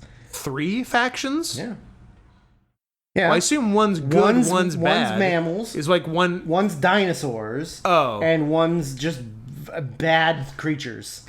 You got scorpions and bad creatures. Yeah. But I can't tell you. I thought one was good, one was bad, and one was I don't know, libertarian. Twink. I can't tell you if it's animated or not, but it's directed by the same guy who directed Creed 2 and The Land. So I don't know. All right. But if it's fucking Beast Wars, I'm giving it 10 out of 10. I agree. Because I watched a lot of fucking Beast Wars. What was the deal? Was it one in Canada and one in the US? One was Beast Wars, one was Beasties? Yeah. What were we? We were Beast Wars? Beasties. We were Beasties. We were Beasties. Because we're scared of war?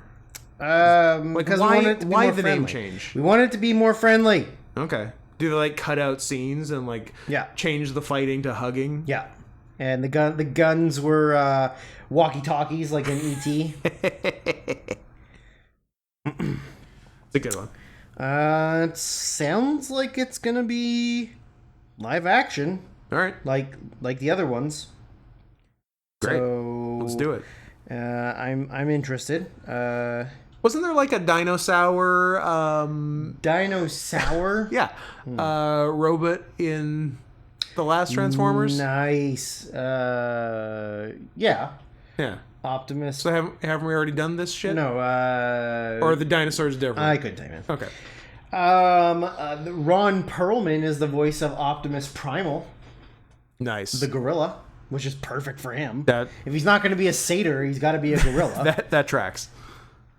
Man, if this is the fucking thing, I am all over this shit. I'm gonna watch this movie 10 times in theaters. This is going to be more times in theaters opening day than both Jurassic World This movies. is the most hyped anyone has ever been for a first in the franchise Transformers movie. Are we going to get... Oh, what the fuck was the white tiger's name?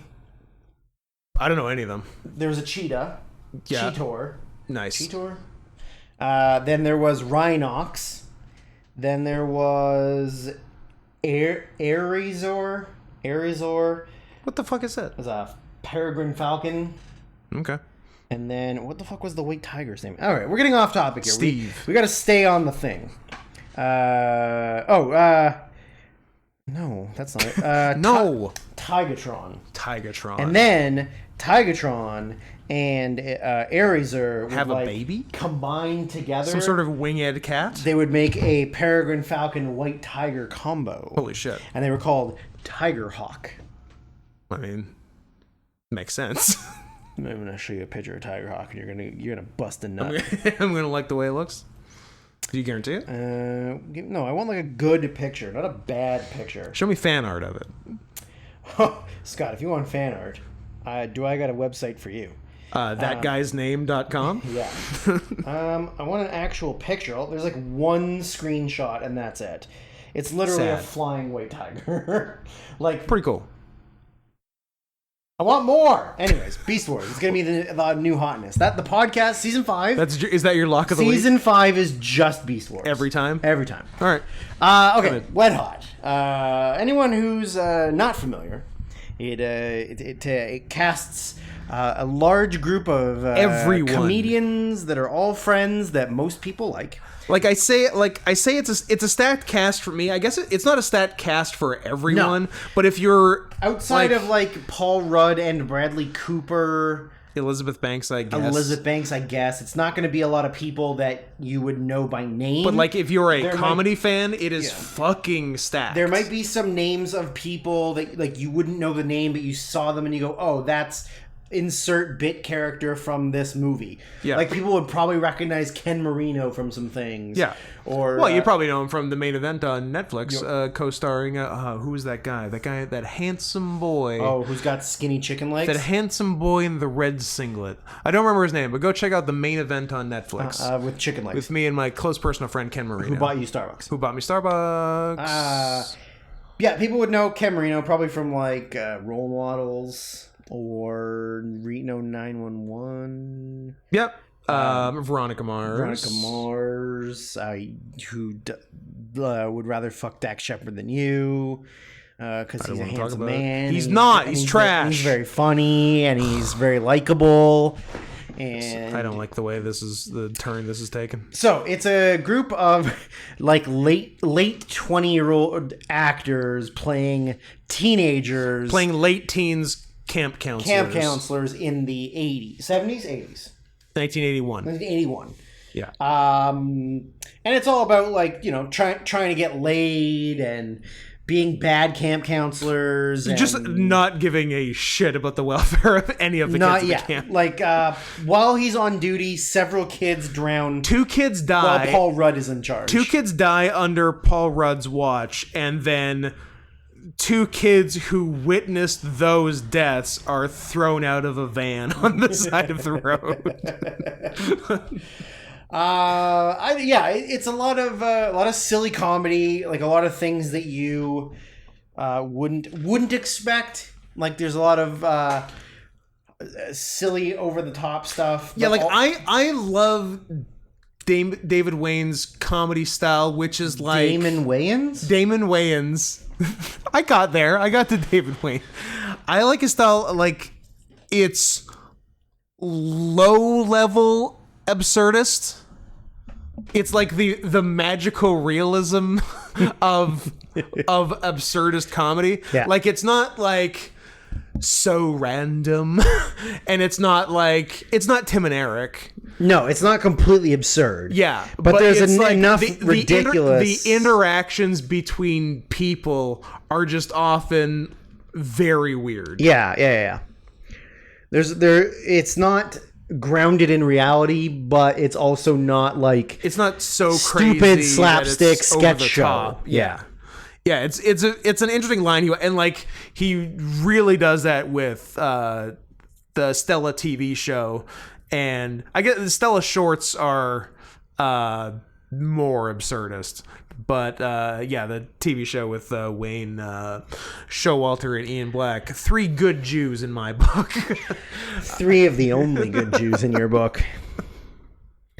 Has a very similar style to that. Yeah. Speaking of Stella shorts, if we're going by the poll that is almost over as of the time of this recording, I think we're not doing that one.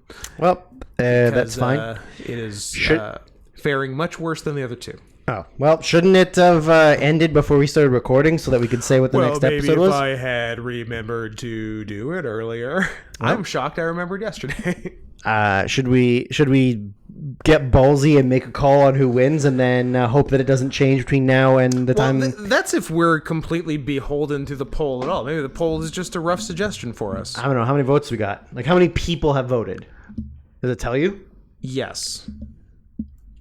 So, based on, are we current? Yes. With 1 hour and 38 minutes left in the poll, based on an even 40 votes, Stella Shorts is sitting at 3%.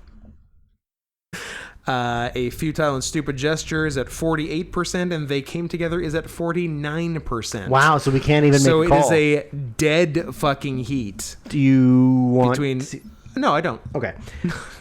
I want to discuss it later.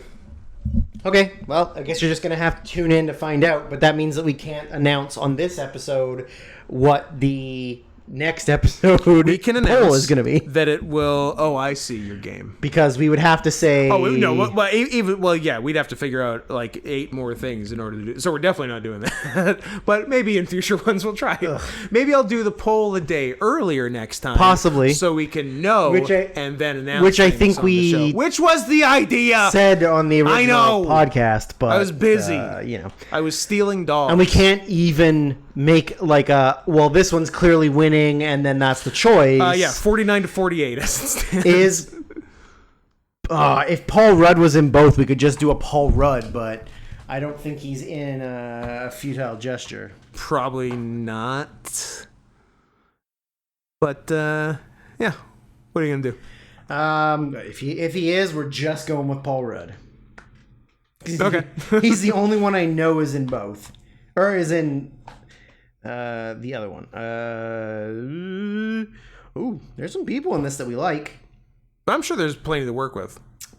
Well, I guess the poll's just gonna have to go up without saying who the winner is. Here's what we can say for next week. Next week we'll be doing either A Futile and Stupid Gesture or They Came Together. And the following week we'll be doing a movie starring a person in one of those movies. Two.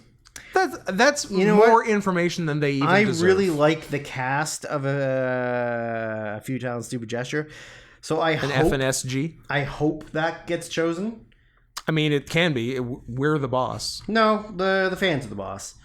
Interesting. Actually, totally in their hands. I don't know. Tell me this: who was the boss, Tony or Angela? Mona, idiot. Mona's the boss. Come on, don't insult me. Do you know Mona fucks? Well, her name is Mona. So she moans. She moans. You got me there, friend. They Came Together has... it's probably got a lot of... It's still a good cast. Comedians. Does it have Mantzoukas? Mantzoukas. It's got... We could do The Dictator. Bill Hader. It's got Randall Park. Ooh. We could do Dictator or The Interview. Also got Christopher Maloney. Both have Ed Helms. Let's go back to Christopher Maloney. Both of them have Ed Helms. Okay. Both of them have Max Greenfield. His mouth is too big. Both of them have John Stamos. Get out of here.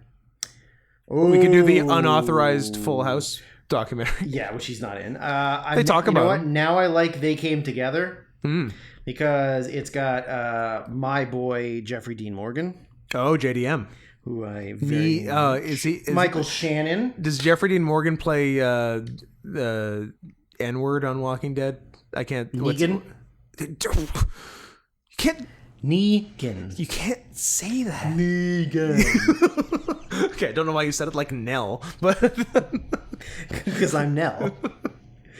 Nell, the other N-word. Well, I guess we'll just have to play it out unless you're willing to commit right now to an Ed Helms movie. I'm not. Okay, that's fair. Cedar Rapids. Or The Hangover Part 3. Oh, don't tempt me. He's in The Hangover Part 3, buddy. Don't you tempt me. No, this is a non-committal podcast. Well, also, too, we're trying to do things we haven't seen to keep things... And I'd only be able to think of things I've seen. Ed Helms is in Chappaquiddick. Ooh, Kennedy killing. Yeah. Kennedy doing killing, not Kennedy getting killed. Because both have happened a lot. A lot. No family has killed and been killed more than the Kennedys. That is... No family has killed more than the Clintons. But none of the Clintons get killed. Yeah, that's true. That is true. If like a bunch of Clintons got murdered, they could be the new Kennedys. Yeah. Please, somebody. Look, I just stated facts. If anyone wants to extrapolate things from there, that's on them. Yeah. Fair. I feel like direct calls to violence are sometimes bad. Oh, Ed Helms is in Meet Dave. Oh, Eddie Murphy. Yeah.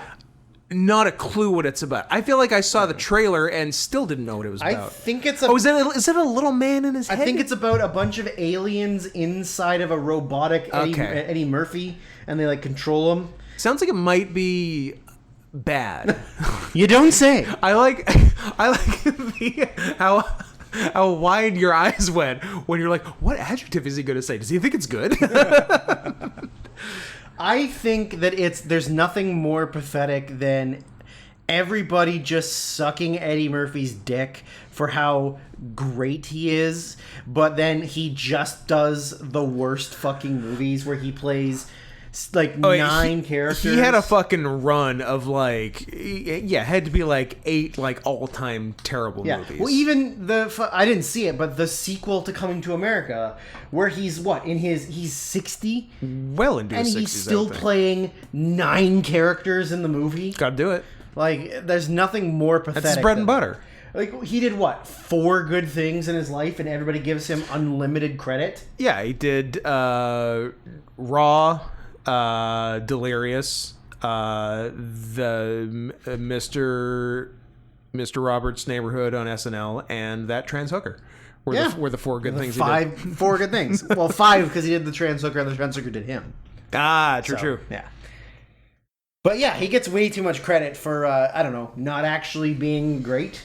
Yeah. The amount of things he's done that are shit compared to the things that he's done that are good is massively outweighed. Yeah. Same thing like with Will Smith. Will Smith gets too much credit for Fresh Prince and Millennium than everything else he's done is dog shit. Millennium fucking slaps, though. Yeah, but that's it. That's it.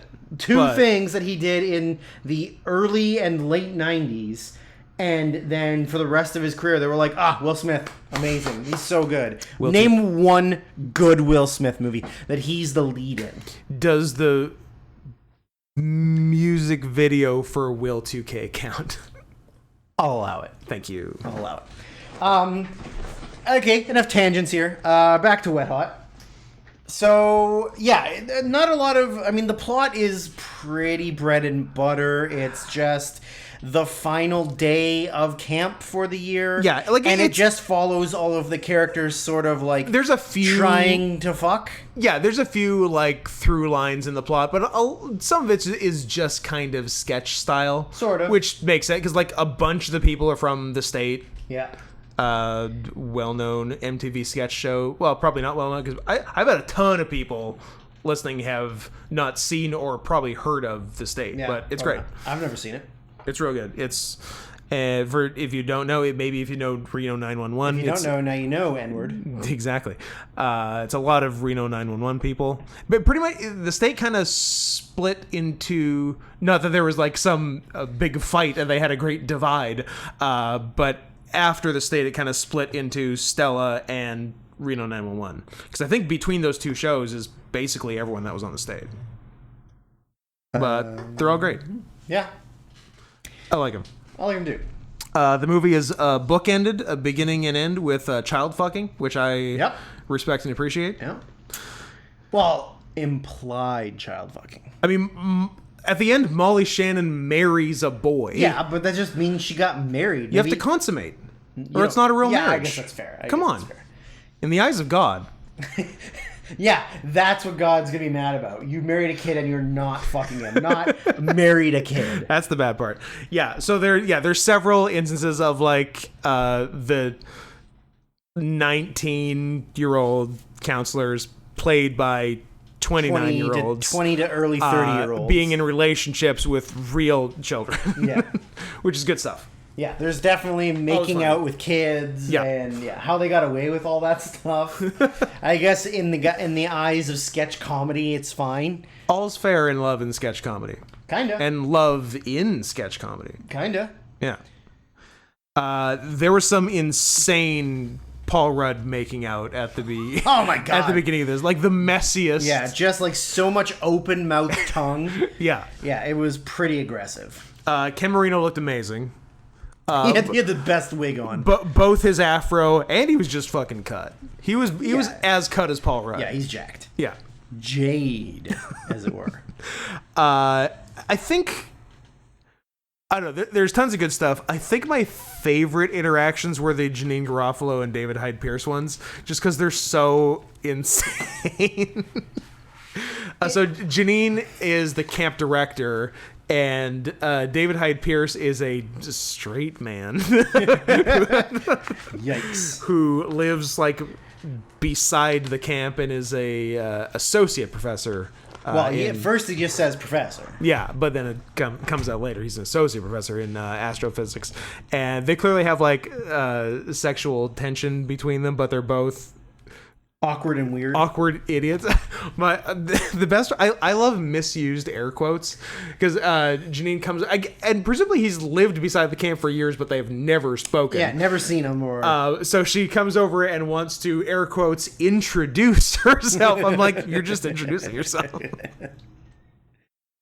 And and then she's like, hey, why don't you come over and teach some of the like the more nerdy sciencey kids some astrophysics stuff, like they love that. And he's like, oh no, I couldn't possibly. She's like, no, it'd be great, like come on. He's like, oh no, I really can't. He's like, no, you really should. It'd be super fun. I said no. Like just, and that's like sort of a common thing. Just like unnatural emotional reactions in conversations and stuff, which are usually very funny.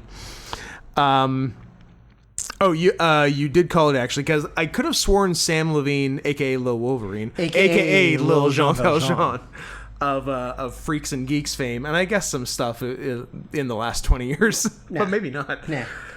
Was in this movie, but we never saw him. But we so there's the way they give a bit of the exposition is through like the camp radio station, and the voice we hear really sounds like Sam Levine. It's the same man. But then we see the kid doing the camp radio, and it's not. But it is in fact Sam Levine's voice. It's his voice for some reason. I don't know why they did it that way. I don't know.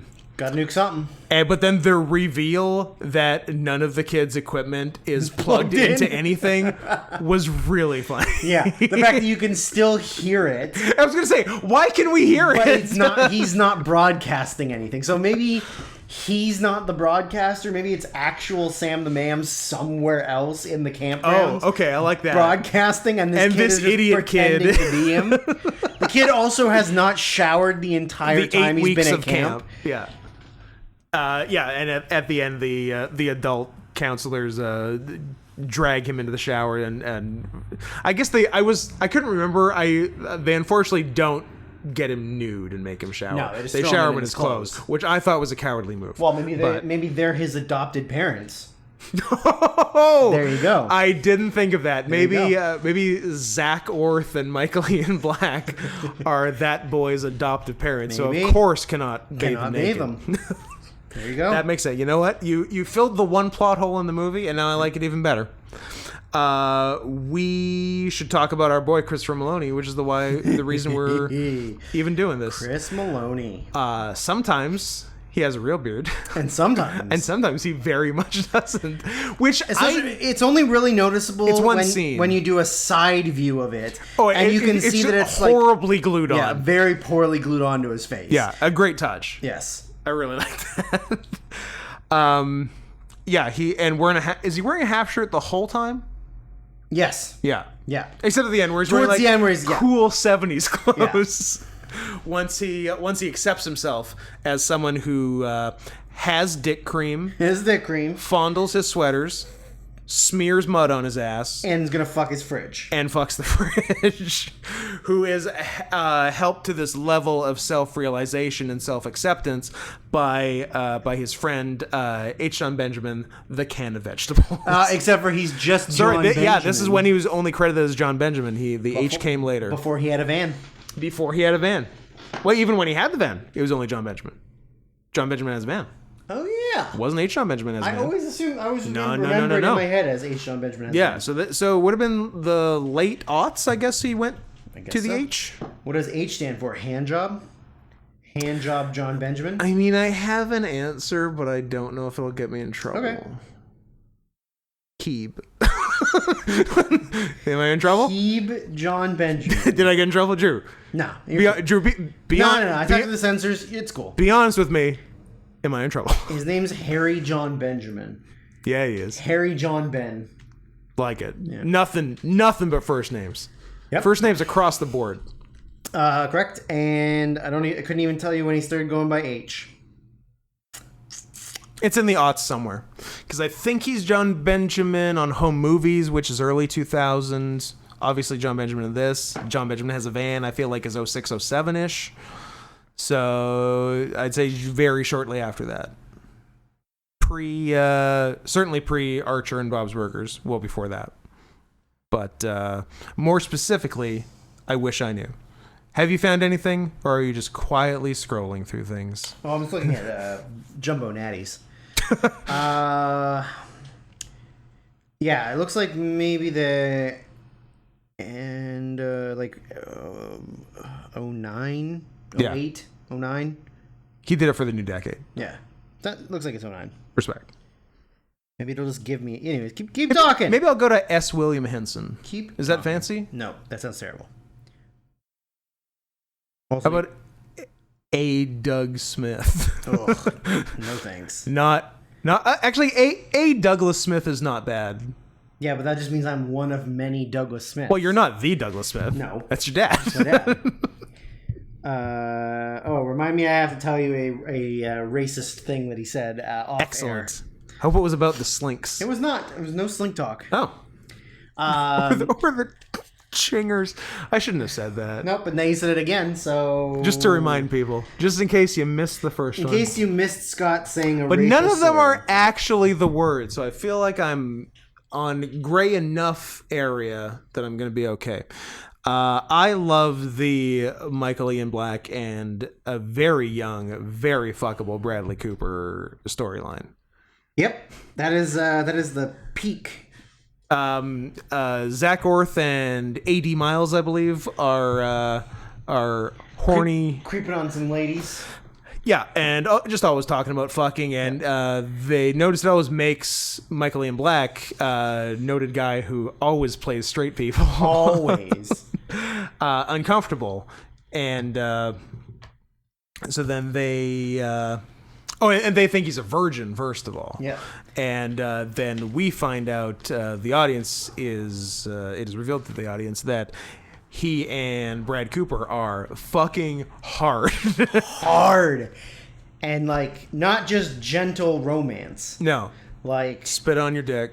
Yeah, one spit. Get it in there. And just like bareback it. They seem to enjoy the kissing. Yeah, they do kiss a lot. They were into the Imagine getting to make out with pre-fame Bradley Cooper. Goddamn. Goddamn. MIB. You hit the movie jackpot. So then they want to get Michael Ian Black laid, and so they set him up with Amy Poehler, and then they figure, well, we should probably witness it, or else it won't be real. Yes. The only way to tell if he's really fucking is to watch him fucking. So they stumble on him and Amy Poehler by the lake, and first they just see Amy Poehler playing the flute, and then pan wider, and it's Michael Ian Black and Bradley Cooper holding hands in the river, wearing, I don't know, sort of dashikis. Kinda. And Janine Garofalo as the minister consecrating their union. And so then they're like, oh no, McKinley's a fag. What are we gonna do? And then later at the talent show, the two of them come in and they're like, McKinley, this is for you. This is for you. And everyone's like, oh no. And then they present him with him and Bradley Cooper with a very nice chaise lounge from Crate and Barrel. And I'm like, you know what? 2001, pretty woke movie. Pretty woke movie. No gay panic. Everyone's cool. Nobody shot anybody and said they were trying to fuck him. Yeah, no one said they were trying to gay him up. After shooting them 4 times in the back of the head. As they were running away. Yeah, everyone was just happy for them. It was nice. We should live in such a world. We don't, though. Where you can fuck men at camp. It's like reverse conversion camp. Yeah, nobody fucks at camp, Scott. Definitely no one. I never did. I never went to camp. Oh, also, it's not specifically like a Jewish camp, but I know what you're thinking. But everyone's Jewish. I know what you're thinking. Don't say it. Well, no, not those kind of camps. It's not one of those. Okay, good. But yeah, like Janine Garofalo's doing a roll call, and like halfway through all of the real Jewish names she's reading, she just like gives up and starts doing like just making up Jewish names. Mm-hmm. Harold Feldsteinberg. And so the main character, if anyone, is Michael Showalter. He's got the story arc you care about at the very least, because there's a girl who's fucking noted asshole Paul Rudd in the movie, noted lovely man in real life Paul Rudd, who actually one of my favorite interactions is her and him outside the mess hall. Yeah, where they're talking about their relationship, and back-to-back lines by Paul Rudd are 1, fuck you, dyke, and 2, yeah, I love you, baby.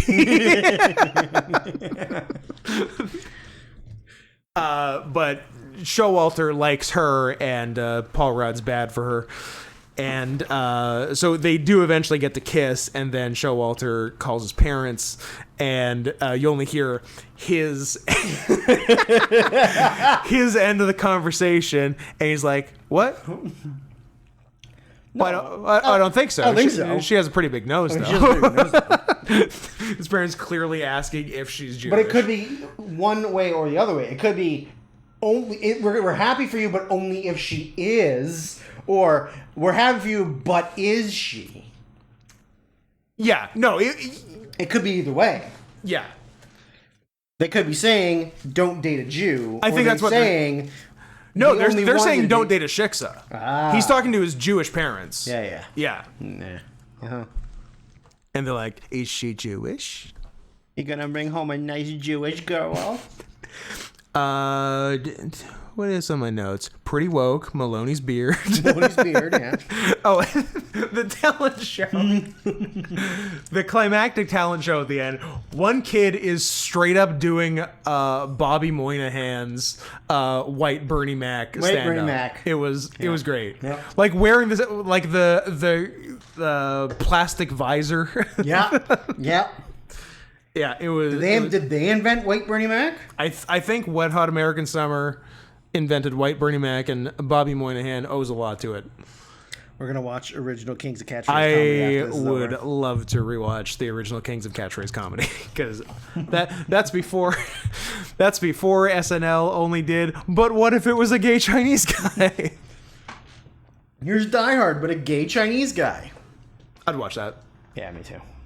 At Faye Dunaway. At Faye Dunaway. Yeah, I mean, a full-on plot synopsis is not necessary. No. There's not that much to it. It's about the jokes. Pretty much largely stands up very well in terms of humor after exactly 20 years. Yeah. And we hadn't seen it in about 10 years, and I still laughed at everything. Oh, yeah. Yeah. Yeah, it's very funny. And just because there's nothing particularly, like, topical or timely no, it doesn't about date it. Like, it's set earlier. It's set 20 years before it was made, and we're watching it 20 years after that. Yeah. And the humor is mainly just from the weird interactions between people, and there's no time cap on that. So that all worked really well. Yeah, there's no reference points of like... Yeah. Oh, the only reference that was made more than once that I noticed was references to Ruth Buzzy. Yeah, there was a couple Ruth Buzzy comments. Which I know very little about her besides she's that bitch who hit people with her handbag. But the thing I know most about her is Jimmy Pardo always getting mad about her when she comes up because he's like, what does she do? Is she funny? Are you still looking up when H. John Benjamin became H. John Benjamin? No, she Ruth Buzzy was like part of the is she in like Carol Burnett and Barbara Streisand, Dom DeLuise, like that era of like. But yeah, she was on the Carol Burnett show. I'm sure she wasn't a regular. I'm sure she showed no, up but on I think she was in like a good chunk of it, like as just like bit things. Yeah, because core cast Carol Burnett show. If we're talking Carol Burnett, you got your Carol Burnett, you got your Vicki Lawrence, Tim Conway, Harvey Korman, and of course, what's a Tim Conway? What's a Tim Conway? Yeah. Is this a joke? A joke setup? I don't know. Yeah, absolutely. Shit, what is it? I don't know. It's one of those Simpsons episodes where they do the variety show, and then they go and our special guest tonight is Tim Conway, and then Homer goes, "What's a Tim Conway?" And he goes, "About 180 pounds." That's right. I'm sorry I missed that. I probably have to rewatch Simpsons. And they replace Lisa because she refuses to do it with like a hot older Lisa. Yeah, like with the Wendy's bitch. The Wendy's bitch. Hot younger Wendy. Hot younger Wendy. Yeah. Not compared to real life Wendy, who was a total pig. Wait. I hope Wendy. She was. I hope Wendy Thomas isn't listening because you really hurt her feelings. Wendy Thomas is a pig. You should make an emergency apology to Wendy Thomas. Okay, she's a pig. You just showed me a picture. I showed you a picture. She's a fucking pig. Look, when your dad makes some of the greasiest burgers in town, what do you expect? Wendy's burgers aren't greasy at all. They used to be. They used to be. Wendy's used to be the greasiest shit you could but get. Not anymore. No, now they're good. Now they're bone dry. I would like one of your driest hamburgers, please. I want to have to put my own stuff on the burger. I want to have to just to make it moist. Yeah, I want to have to oil my burger. I want to moisten up my burger, please. Yeah, but I want it to start dry. I don't want you to make it wet. A sentence I find myself saying all too often. I don't want you to make it wet. Yeah, it's a funny movie. You should go watch it if you haven't seen it. Yeah. Your thoughts? It's alright. You upgraded your Letterboxd rating. I gave it a 4. From a 3 to a 4 out of 5. I don't know why I gave it a 3. I think it might have just fallen into the category of when I first got Letterboxd and I was just like... throwing shit out there. I was just loading everything in and I just was sort of like, 3 whatever. Yeah. But yeah, I definitely moved up to a 4. Yeah. Really funny. Go watch it. Yeah, it definitely holds up. Our next movie will also be directed by David Wayne. And that's and that's the news. And that's the way the cookie crumbles. Another 20-minute tangent or go get noodles? Well, we're at 2:09 and it's 4 o'clock, spoiler. And 20 minutes, we can blaze it. I mean, what 20 minutes do you want to do? You got 20 minutes of No, I mean, in 20 minutes, we can blaze it because it'll be 4:20. Oh, gotcha. No, I don't want to do 20 more minutes of podcast. Oh, well, why not? I don't know. I ain't got no. I haven't got my kilocalories in yet. All right. I need my macros. I need my amino acids. Noodle. Whatever's in noodles. We do have to watch the original Kings of Catch-Race comedy. Absolutely. So we got some time. So, well, I hope you enjoyed. We're definitely going to kill each other in a couple of weeks. We're going to put out the poll for the next episode with enough time and before we record acknowledge the next one. What we're watching next. To someone has made notes on his mistakes, and he will be punished accordingly. Somebody's getting spanked. No spanking. Every time with the spanking. You're getting the wooden spoon, sir.